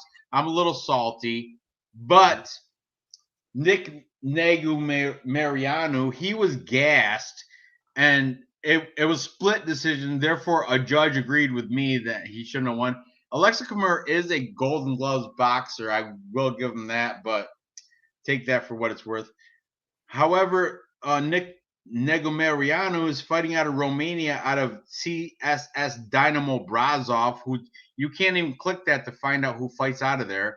Okay, 4-1 his last 5. His one loss to Saperbeg Safarov. Saperbeg Safarov, click his Tapology. He looks like a guy who works at the post office that I saw today. He don't look like he's a fucking who's Saperbeg Safarov. I guess he's supposedly a Sambo guy. Like he does that Russian Sambo fighting and shit. But I don't know. I'm not impressed by him. And he beat the fuck out of Niku RXF promotion. It's just I don't know. This guy, to me, he's unproven. But at the same time, let's talk about Ike. Ike 18-12, double-digit losses for Hurricane. He's coming off a loss to Marcin Prachnio by a body kick. Now, Marcin Prachnio kicked him in the ribs, and he went down in round 2. He's 2-3 in his last 5. This is a bum fight. I can go out in the streets of Newark right now and find 2 bums, throw money on bum number 1 to beat up bum number 2, and I probably have a better fight than this. But Ike fights out of 4-ounce Fight Club. That's in Texas. I want to say Houston. I'm not 100% sure. But yeah, I'm not. Did you watch the face-offs? Mm-hmm. How'd they look? How'd they match up? Is Ike fat? Is he old and fat looking? He's not old and fat looking, Because you know what? He fought at heavyweight before, and this is 205, right? Dude, he fucking walked up there. He was limping and shit. He had this fucking stagger going on. I don't know if it was trying to be cool or trying to be whatever. Did they both make weight? Yeah. Oh, yeah. But, I mean, I just don't see – I mean, Ike might have a striker's chance, but that's about it. Originally because of I watched Pub Sports Radio and Clint and his guest. His name was Andrew Gombaz or Gambaz or some shit. But his guest is one of those guys that puts like $1,000 bets on like 3 fights per card. and he passed on so many fights, but in this fight he took Ike for some reason. He said he's got way better striking than Nick Negumereanu, but Okay. Nick, I heard, has been doing Romanian like wrestling since he was a boy, since he was like under double digits age, like fucking 8 years old and shit. And so, look, Safarov sucks, but he did cheat like 3 times. Hobo fight, come on, man. I was just fucking. It was just a comparison. I don't. But for real, Simple Man, thank you for backing me up. Both these guys are. This is a good matchup because they both suck. They are. This is a kind of a bum fight. They're both bums in the UFC. They're UFC bums. Nick Negumereanu, he hasn't proven himself. Alexa Kamur split decision. That's not a. I don't know. No. And at minus 212, get the fuck out of here with that bullshit. Who's gonna pick? Some people have though. I will tell you. I'll show you the cap. I did a cap comparison picks for this, and Nick Negumereanu did get the majority. However, look at Pub Sports Radio, and I picked EK by decision just because the plus money. But you know what? I'm thinking I'm gonna flip it. I don't know with this fight. It's wrestling. Ike, his only chance to victory is striking, which he is a better striker. But if this guy Negumereanu, if he's been wrestling since age 8 or something stupid like that, if he's been wrestling that long in Romania, he should be able to have a path to victory by control time. So I don't know. I'm up in the air. I said I was going to revise my pick after I saw the weigh-ins, but I didn't watch the weigh-ins because I was tipping them back. So I don't know what to tell you. I really do have – I'm passing. I'm going to pass. I have a bet on EK in a parlay for the show. Aside from that, I have no bet, and I don't want to place a bet on this. It's going to be a blue moon and popcorn bet for me. I'm not fucking touching that. What do you got to say about EK versus Niku? All right. Finally, let's get some reality into this. Okay. EK comes in. Significant strikes landed per minute, 4.27 against Nikolai at 2.73. Mind you, strike absorbs per minute, 7.88 for EK and 5.73 for fucking Nikolai. These guys. Wait, say that again. Repeat that. EK strike absorbs per minute 7.88. I have never seen a number like that high before in my stats. Absorbed, strikes absorbed. Over seven strikes per minute. Per minute. Absorbed. For who? For EK. Okay. What's for Niku? 5.73. Not much better. Yeah, not much better, but okay. These guys are definitely taking hits. All right. Let's be honest here, guys. These guys are taking punches. EK is going to strike a little bit more than Nikolai, and I'm going to go with the bookies on this one. Bookies say fight to go the distance. Yes. Plus 162. No. Minus 225. So this fight's not going the distance. People are getting knocked the fuck out. If I look at the odds for Nikolai by TKO, DQ, or submission, plus 105. For EK, plus 333. I'm all over Nikolai within distance. That's the only bet. Simple Man says take who's blacker, and you know what? EK's a little bit darker. He's a little bit blacker than the Romanian. He's a Villanueva. Villanueva is a Mexican name, I think.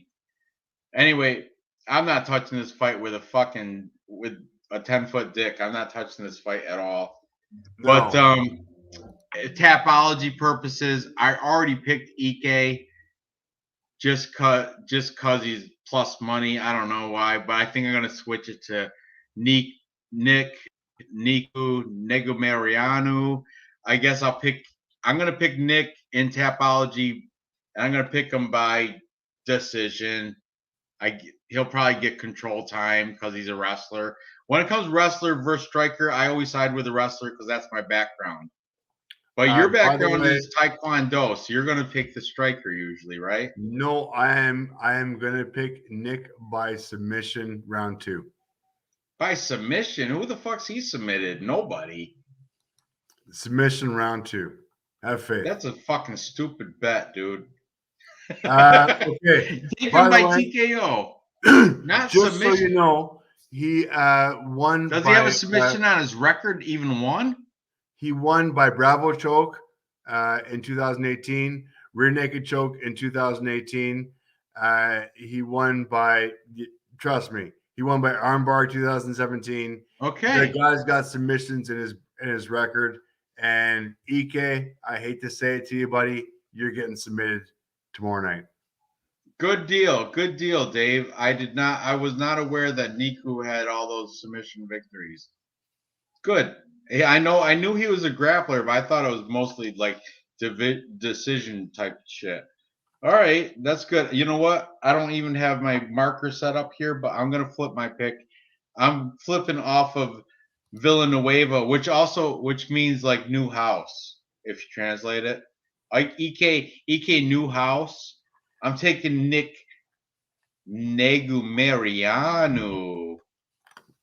People can get politically incorrect trying to pronounce that last name. But anyway, I'm taking Niku. What's next? Who's up the card? All right, let me get back into this. Holy shit.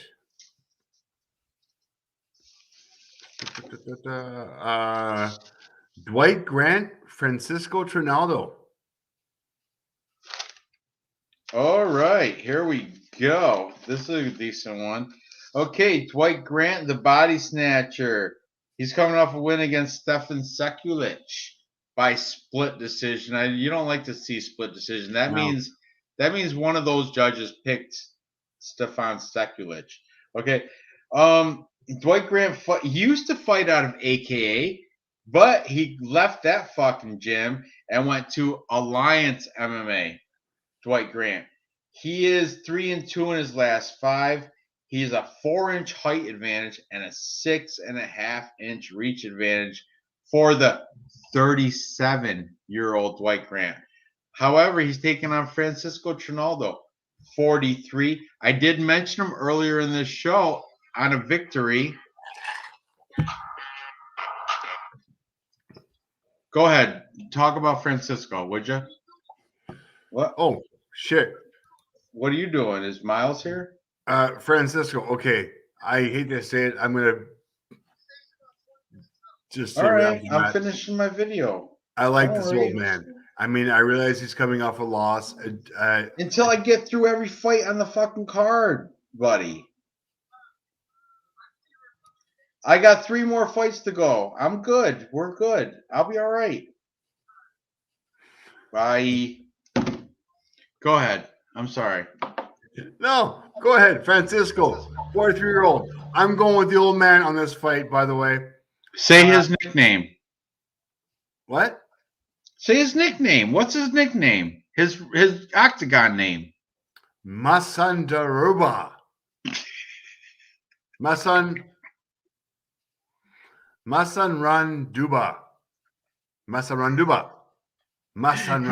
Okay, you know what that means? No. It's like a hardwood tree. But anyway, yeah. Okay, let's talk about Francisco Trinaldo before you get crazy on him. He's coming off a loss, but it's to the king of Kung Fu, Muslim Salikov, which is no shade on that. No. Muslim Salikov is fucking one of my top, I swear to God, one of my top 5 favorite fighters. You know why? Even though Muslim Salikov's up there in age too, he's like 39, 40. He's up there. But the dude's got 160 fucking kickboxing fights. I shit you not. That's a fucking true stat. Yeah, anyway, Francisco Trinaldo fighting out of the constrictor team.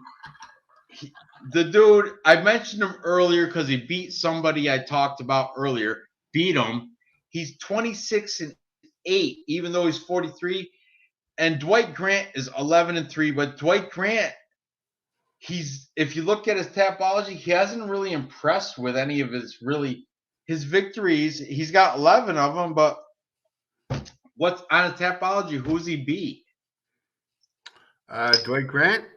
I mean, it's not very impressive. He beat Stefan Sekulic back in 2021. Well, Hot take. Noah Allen saying he's coming in bigger than usual. I didn't watch the face-off, so I don't know. I mean, But he's beat Alan Juban, which is not impressive. He beat. it is totally not. No, he beat Carlo Pedasoli. Not very impressive as well. Knocked him out in the Exactly. first round. He's Who's got he lost to? He's got 3 losses. What are those? To Daniel Rodriguez, who got knocked. He got knocked out. D-Rod's comparable. Who else? Zach Atau, who is Zach Atau. He's a striking coach at a gym. He's good. Zach Atau is good. Who else? He was 16-6 in 2018, and he lost a split decision there.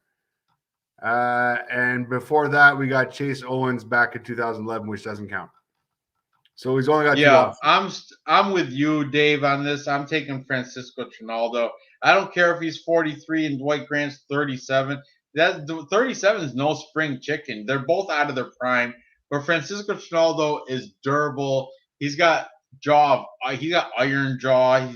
There's no way. Yes. Dwight Grant's only path to victory is striking, and he is not going to outstrike Francisco Trinaldo. I mean, he does have a 4-inch height and 6.5-inch reach advantage. But San Francisco Trinaldo's got that fight IQ. He's 43. He's been in the game for a bit. 26-8. Dwight Grant's 11-3. He's got over twice the amount of fight experience as professional fight experience as Dwight Grant. Yeah, I think Francisco, just like last week with who's the old timers last week that both won? Come on, quick. Last week. I'm not there with you, man. Yes, you do. Jim Miller. Jim Miller won. Yes, Jim Miller won. And Arlovsky. Both old timers. Right. That's right. You lost a T-shirt to that. That's right. You lost a T-shirt bet on that. You took Felipe. Felipe fucking should have won. What's that guy's name? Felipe what? You know what? I believe it or not, I think that was a robbery. I really do. I think Arlovsky lost that fight. Arlovsky fucking just owned him the whole time. No, I think he lost that fight. I really do. He was did what he wanted in that fight. Grasping at straws at the very end. Felipe is a fat bum. He shouldn't even had that. That was his gatekeeper fight that he didn't pass that gate. Arlovsky's a gatekeeper. You got to beat him if you want to be a contender. And Felipe, whatever, I can't remember his last name. He did not do it. Felipe, or his last name is Felipe, isn't it? I thought he did. I had money on him. I know you did. And you had a T-shirt on him that you lost, but I gave it to you because you bought me 2 T-shirts when you're drunk. Anyway, I'm taking Francisco Trinaldo here to repeat what Jim Miller and Arlovsky did. A lot of people are fading people. Carlos, thank you. Thank you, Simple Man. Carlos Felipe. There you go. That's that fucking fat bum with a tattoo. He won round 1 and 2 on his face. Everyone's like, oh, he's got a new tattoo on his face. That means he's good. I mean, no, that means he's fucking stupid. That's what that means. I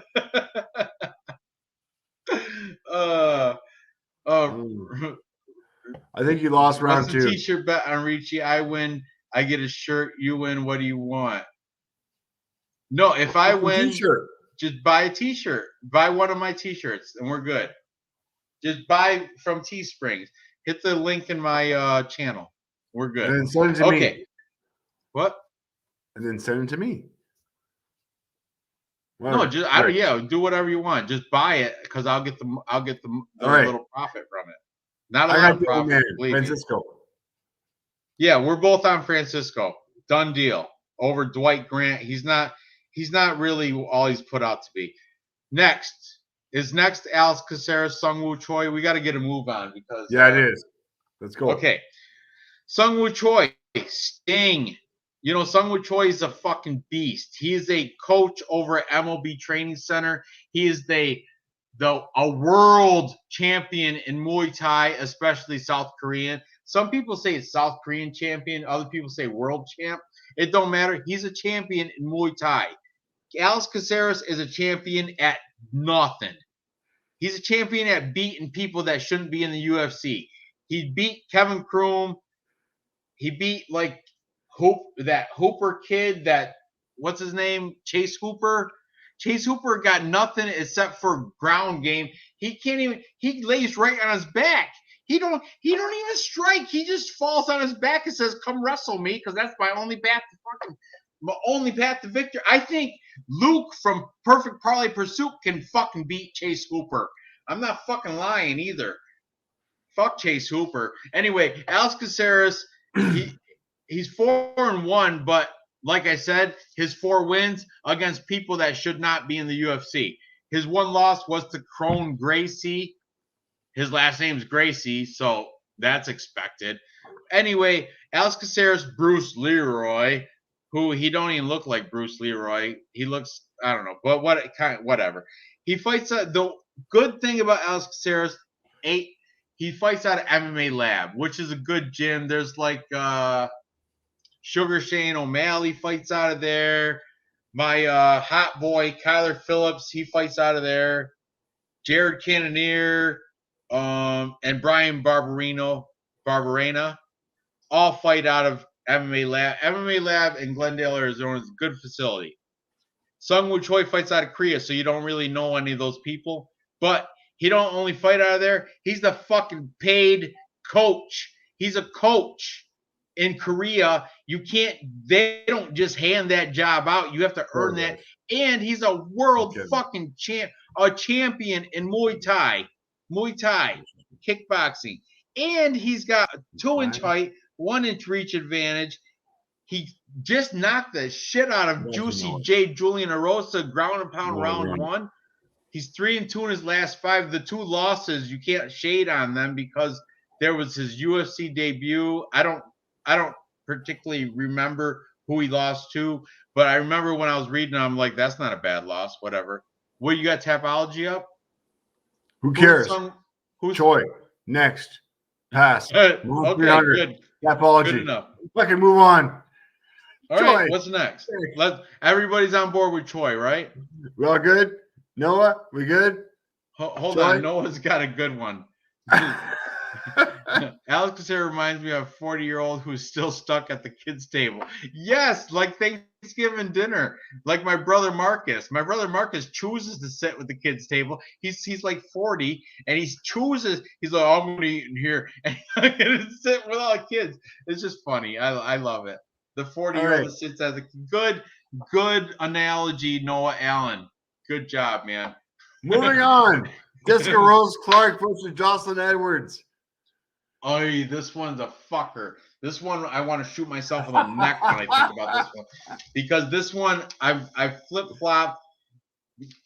We talked about this last night, right? I know. Jess Rose Clark's got that fucking killer anchor tattoo or whatever the fuck that shit is. An anvil, an anchor, a beer bottle. I don't even know what it is. But she's got that face tattoo.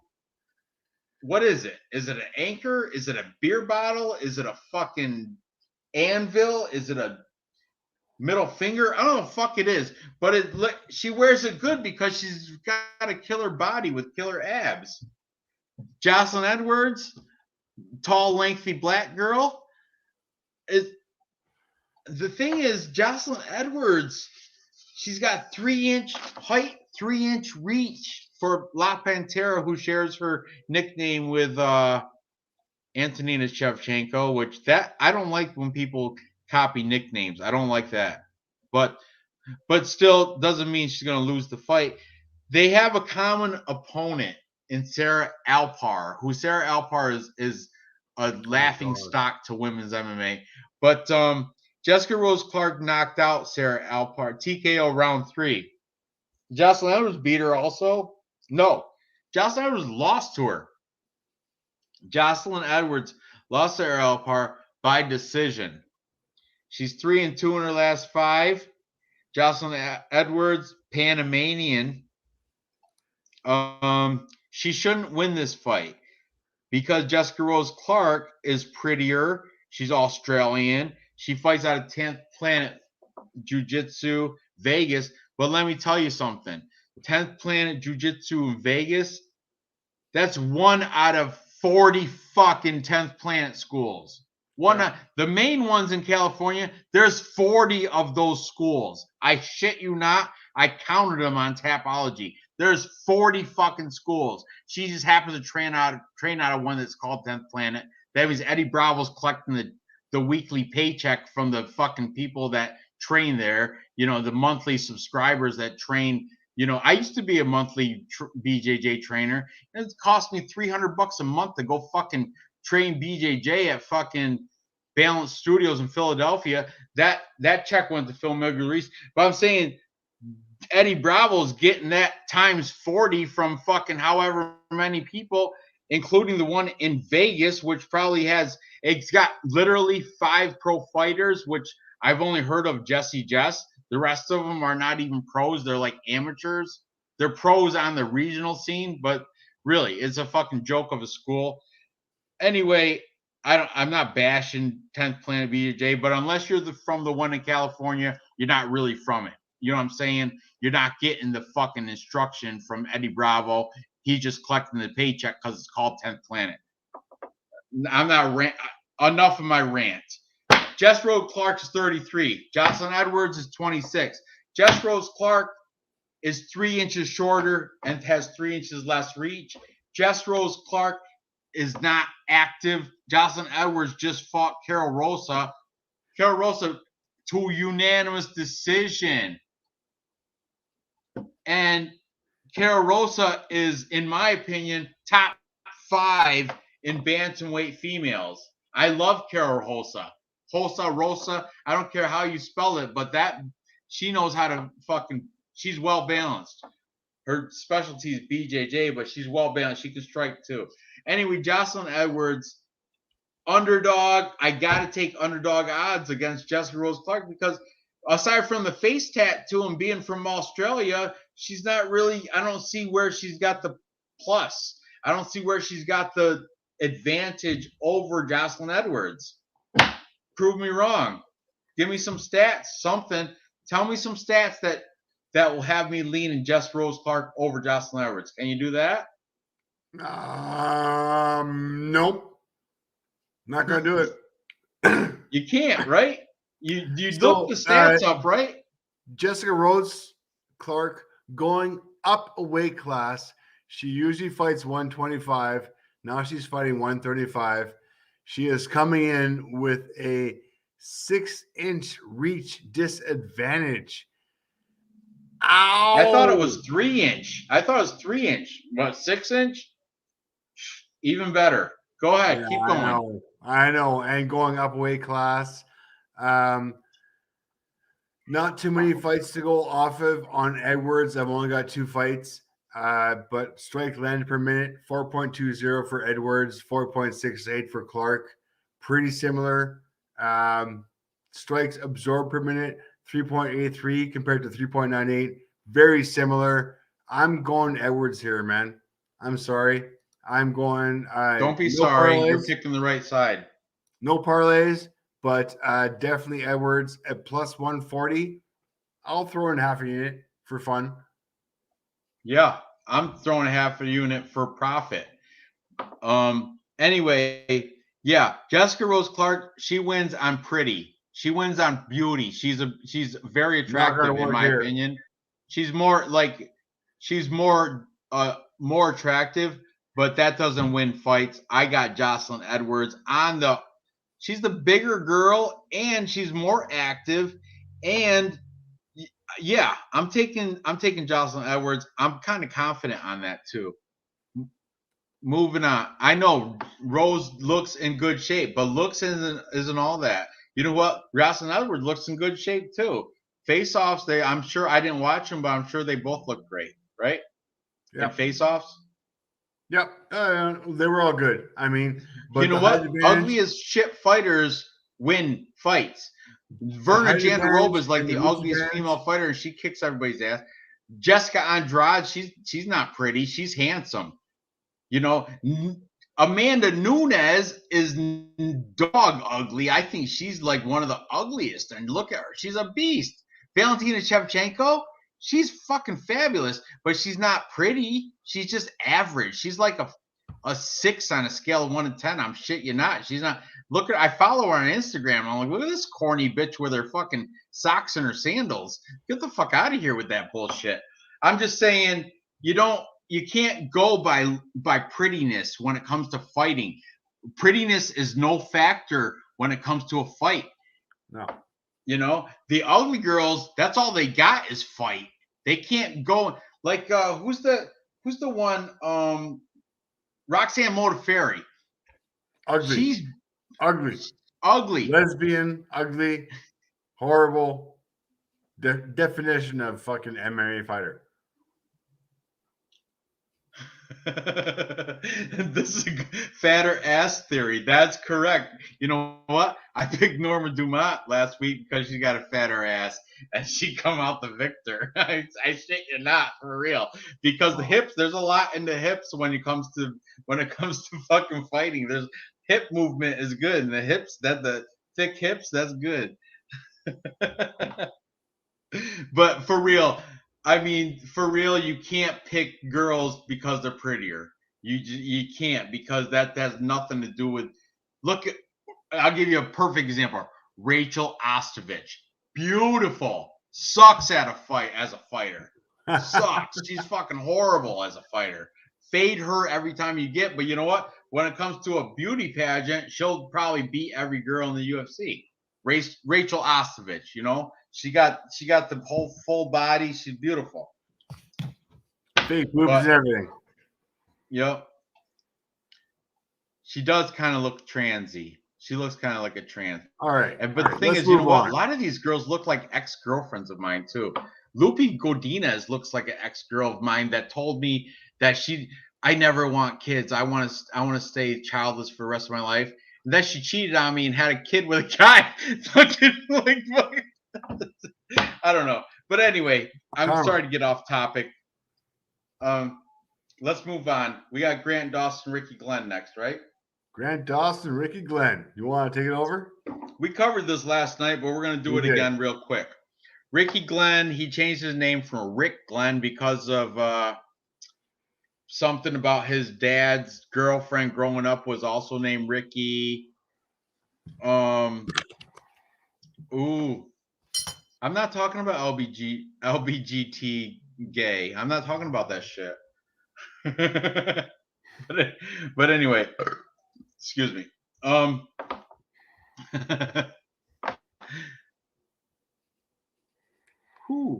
Anyway, not enough people watch me to fucking to put it, unless MMA Parlay King is on here throwing out complaints to YouTube. I'm not going to get banned. Unless Dave shows Bellator fights. No, we're good. I know, but that's the only time I've ever get shut down. It's because Dave was like, "Hey, look at right here. I'll show you the Bellator fight right here." You asked. That's the only time. That's the only time I've ever been shut down. Is because Dave's showing Bellator fights. But anyway, let's talk about Grant Dawson, Ricky Glenn. Grant Dawson should wipe the floor with Ricky Glenn. Grant Dawson, KGD. He beat Leonardo Santos by hammer fist round 3. Grant Dawson on 8-fight win streak. Nothing to balk at. He's Glory MMA's perfect student. It's James Krause's best prodigy, like representative of Glory MMA. Grant Dawson, and rightfully so. He's 17-1. Who did he lose to? What's his one loss? I'm just curious. I didn't ever check that out. But Grant Dawson lost to Hugh Pulley in 2016. Oh, that ain't 2016 is a fucking history ago. Yeah. But Ricky Glenn Ricky Glenn's 22-6-1. And Ricky Glenn, I mean, he's a live bet, I guess, but he's not fighting out of pure BJJ in Milwaukee anymore. With he used to fight out of there. He's fighting it back out of home because he was when he beat Joaquin Silva by TKO round 1. I mentioned that last night. It's kind of like a repeat show. But I'm all over Grant Dawson. I bet him last night to beat Ricky Glenn in round 2 for plus 600. I don't know what the odds are right now, but I know he was a minus 400 yesterday. So that's why I had to prop it out and you had to pick the round. Grant Dawson is a fucking beast. At 155, I would consider him top 5. I shit you not. That's how high I'm on Grant Dawson.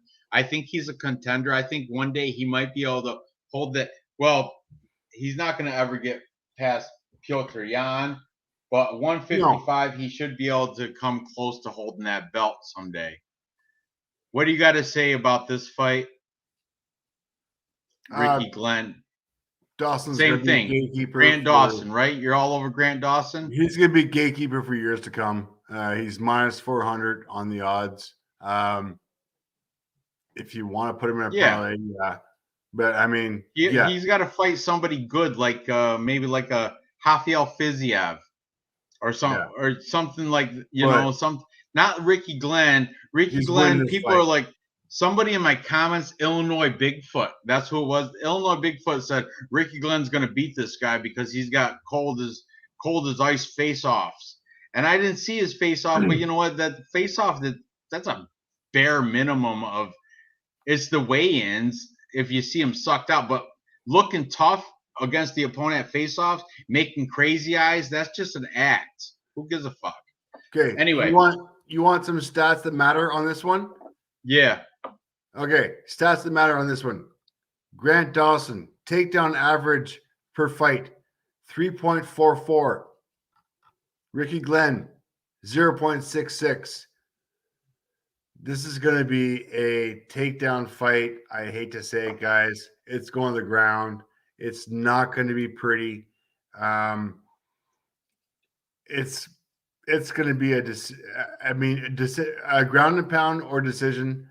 I don't care what you want to say, but I mean, Dawson's got this in the bag. Minus 400. If you want to prop him out, by TKO, DQ, or submission, which I think is probably going to happen, is at plus 140. So what's your prop bet? What are you picking on Tapology? I'm taking Grant Dawson TKO round 2 in Tapology. What are you taking? Grant Dawson TK or let me make sure here. I've got him as a submission round 2. Interesting. That could happen, though. Grant Dawson's well-rounded. He's good, ground and standing. I got him submission round 2. Good? You know who's good that nobody talks about, and he hasn't had a fight in a while, is that Bryce Mitchell. You know Bryce Mitchell? Yep. Bryce Mitchell is fucking awesome. He is. Sean Shelby, get Bryce Mitchell in a fight. What weight class is that? 145, 155? I don't know, but Bryce Mitchell ought to be in a fucking one of these fight nights. He's got to get on a fight card. I like Bryce Mitchell, and I want to bet him against anybody. I like that Bryce Mitchell. I don't know what brought that up, but I'm just saying. He reminds Grant Dawson and Bryce Mitchell, they're in the same – what – yeah, and I want him to fight. Bryce Mitchell's tweeting yesterday or today how he wants to fight. I want him in a fight too. I like Bryce Mitchell. I'm high on Bryce Mitchell. I think he's underrated. I think he's very good. You know who else is good? Sean Brady. And Sean Brady does have a fight coming up. Sean Brady from Philadelphia, that whole the same place where Pat Sabatini fights out of in Philly. I don't know, but Sean Brady, I think he's like undefeated or maybe one loss. He's awesome too. He needs more fights. Anyway, sorry to get off topic. Let's talk about the main event. Paulo Costa, Marvin Vettori. I didn't see the weigh-ins. I saw it, but I didn't hear it. You're telling me Paulo Costa, the fight was supposed to be at 185. Everybody's saying now it's up to 205 light heavyweight, which is crazy. And Vettori and Costa both 204, right?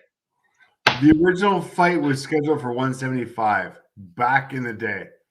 Now, did you happen to catch Israel Adesanya's breakdown? I did not. I wanted so bad, and it's only 11 minutes or something like that. I wanted to watch it, but I just kept postponing it, and I never got to watch it. But he fought both these guys and beat both of them, and he had a breakdown on this fight. I want to know who he picked. I want to say he picked Vettori. Somebody in the chat, did anybody watch Israel Adesanya's breakdown for Paulo Costa versus Marvin Vettori? If you did, please tell me who he picked. I want to say he picked Vettori. He didn't give a pick. What did he say in his breakdown? I mean, that's what I was looking forward to, seeing what he picked. But here's the deal. I'm picking Marvin Vettori because he is durable. He does not – you cannot knock this fucking guy out because he's got autism. And he didn't – and my son – I love my son. My son is got his toe in the spectrum. He's a little bit of autism. He's got some autism. He goes to regular school and stuff with regular kids and stuff. But when he was a baby, like when he was growing up, people were, what was that? That was me looking up the style bender breakdown. Oh, well, everybody's saying he didn't make a pick. Oh, fuck. Okay, go on. All right. Anyway, I'm taking Vettori because he's autistic. Just cause? That and he had a better outing than Paulo Costa did against Israel. Paulo Costa got knocked out ground and pound round 2. Vettori went the distance. He lost by a unanimous decision. They're both 4-1 in the last 5. Vettori's out of King's MMA with Giga Chikadze's out of there too. Paulo Costa's out of the owner of Team Baracha in Brazil. No, he's got no main training. Shut the fuck up. Is Miles here? I think they said he's just pulled up. I got this one. All right. I'm wrapping it up right now. All right. So anyway, I'm taking Silky D. He's here too. Vettori all the way. I agree with you. So Dave, did you ever give your pick on this? Yeah, I don't like the weigh-in. I don't like the fact that Costa came in and had no intention of making weight whatsoever. I like the fact that Vettori. Everybody said the same thing last night. Vettori's cute with hair. Yeah, so is Costa. Costa got a hair implant too. But I don't. It's not an implant. That's natural. No. Costa got fucking hair implants. He was going bald, but then he got pretty. I get it. Whatever. Don't care. Really? I don't think Costa's got what it takes anymore. I don't think he's got the speed. I think Vettori's going to beat him on the speed. Costa might have the power advantage. Vettori's got the ground advantage. Definitely ground advantage for sure. Yeah, Vettori's got the ground advantage. Costa's going to have the power advantage, but I don't think Vettori's going to get knocked out because of that touchdown strength. I just see it going Vettori all the way. Having said that, I'm not crazy about the odds on this one. What are the odds? Let me go in there. I got Costa plus. Did you just say Niku's last name right there? What's that? Never go on there. You go, let me go in there. It sounded like Niku Nega Moreno. Yeah, Nega exactly. Mariano. Exactly. Go ahead. Costa is at plus 162. Vettori is at minus 188. I hate the weight cut difference, guys. I do not like that Costa is coming in at whatever he wants to. I don't like the fact that I don't even think he tried to cut weight. I think Vettori is going to be I get it. He came in at 204. I think Costa's going to come in at like 215, 220 here. I don't like that weight difference. Just because of that, yeah, Costa probably does have autism too. Like honestly, Costa's definitely scheduled for touchdown. He's probably getting hammered tonight, having drinks. I don't know how much he cares, but having No, said he's all not. having said He's all gonna of fight this, tomorrow. Like one. Aren't the fights are starting at 1? Am I right? Eastern, uh, 1 o'clock Eastern time. I don't know. That's I don't know. breakfast time for you. That's fucking bacon and eggs. I do not like the fact that Costa is coming in 30 pounds overweight to his fight. I don't like it. I'm staying away from it. I think Costa's done with the UFC. I don't think he's going to have another fight after this one. I think Dana's going to cut him. I don't like this fight in any way, shape, or form. So I'm picking Vittori. I'm picking him within distance. And yeah, that's it, man. Okay, we gotta wrap this up quick. So let's make our 3-fight parlay. Most confident picks that we agree upon. We're gonna throw a 3-fight parlay together because I got other things going on that I have to attend to for sure. Okay, so let's make a 3-fight parlay from this card. I like Sun Woo Choi, confident. I like oh man, Francisco Trinaldo, confident, and not something you can't do a crazy. You can't take Grant Dawson. That's just too high of odds. Sungwoo Choi, Trinaldo, and Staropoli, maybe? Or Jai I like Herbert. How about Jai Staropoli. Herbert? You like that? I like Staropoli. I like Herbert. I like Souza. And I like Lazishvili. I'll take any one of those happily. Oh, I didn't even talk about I'm not even putting in the Lavishvili or Mason Jones fights. Those 2 fights I didn't cover. They're out. So Souza, okay, you got to do it on your thing. Can you parlay right now on Bet365 or whatever the fuck you use? What do you want? Okay, put in Souza. Yep. She's one. Then Staropoli and Sungwoo Choi. Actually, no. Fuck Staropoli. Let's put Trinaldo in there. You like Francisco Trinaldo, right? We agree on that. Right? Okay. Are you frozen or are you just thinking? No, I got Souza, Staropoli, and who else? Choi? Yeah, Choi. Choi's a lock. Lock that fucker in. Bruce Leroy Caceres is gonna get beat.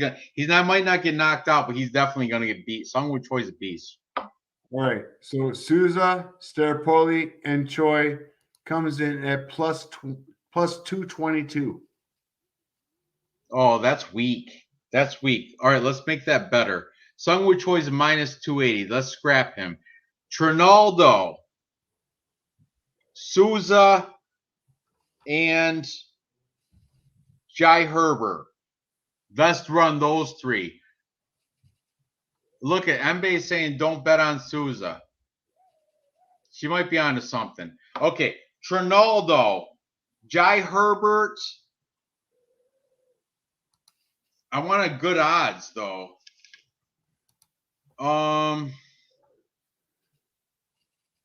What'd you say Vittori's odds were? Minus 188. 180? 188. Throw him in there. Vittori, Trinaldo, and Jai Herbert. They're all under 200. That should come up to like a +4, +300 maybe, +400. What does that pay out? Let me find Herbert. Hang on a second. Where the fuck is Herbert? It's close. You got. All right. I got a piss, and I got Minus okay, we got +301 on those three. Trinaldo, Vittori, and Herbert +301. Where's my phone? I'm placing that fucker.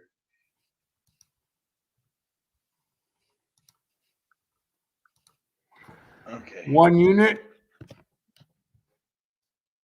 Holy shit. 250 pays off 1,000. Place bet. All over that.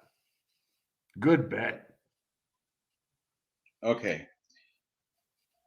Somebody was saying something about that bullshit against. You know what? I'm telling you, I'm going to take that Oliveira. She's an underdog. I'm taking that bet too. But we'll do this one. Okay. And now I'm gonna. I already made. I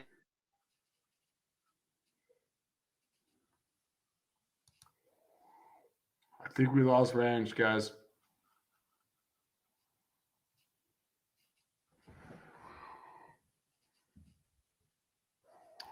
All right, I got Reecaaap to win. If I lose, I'm donating all my friends to subscribe to the series. Get lifted off. Thanks, Ratchet USA. I appreciate that. Bout Better is killing us too. Oh man, we're dying. We're dying in the chat too. Souza, Marcos, bigger. Okay, all right. Edwards, I feel better than Sousa. Ren's gonna need 2 more blue moons after he loses this Ricci bet. All right, I get it, guys. All right, I still like the bet. The parlay for the night. Man, who we got here? Oh shit, that's different. Hang on a second. Let me go to my bets. My bets I just made. Francisco Trinaldo, Marvin Vittori, and Jai Herbert. Oh, coming out at a massive, massive number here. $250 stake pays out $1,000. $1,000, kids. $750 in my pocket. Let's do this stuff, guys. Sorry for Ranj. He's not here right now. Thank you all the chat for joining. Let me see what else we got while I'm holding on to this. Trinidad Grant doesn't go to decision. Oh, yeah. No, you got it. Richie and Martinez. I like that one, too. I like Martinez. What kind of flavor are you smoking? I'm just, dude, I hate to say it. I'm a cigarette smoker. I used to smoke cigarettes, and I like smoking cigarettes. I was really good at it. So I stopped smoking cigarettes, and I started smoking tobacco-flavored vape stuff. And trust me, when you're at 10,000 feet elevation, hiking with a backpack on, with a 40-pound backpack on, and your skis on your back, it makes a big difference. Stop smoking. 8 hours. Hey, I gotta say bye. 8 hours. I got a lot of shit going on. I gotta say bye. All right. Put this shit off. Thank you, everybody in the chat. Shut up for a minute. Everybody in chat, I appreciate you coming. Thank you. And I'll see you. I'll see you guys next week. Good luck on your bets. All right. Thanks, Dave. Thanks, Dave, for holding that off when I lost my Wi-Fi. All right. Good night, guys. Take care. Mbae, I love you. Later.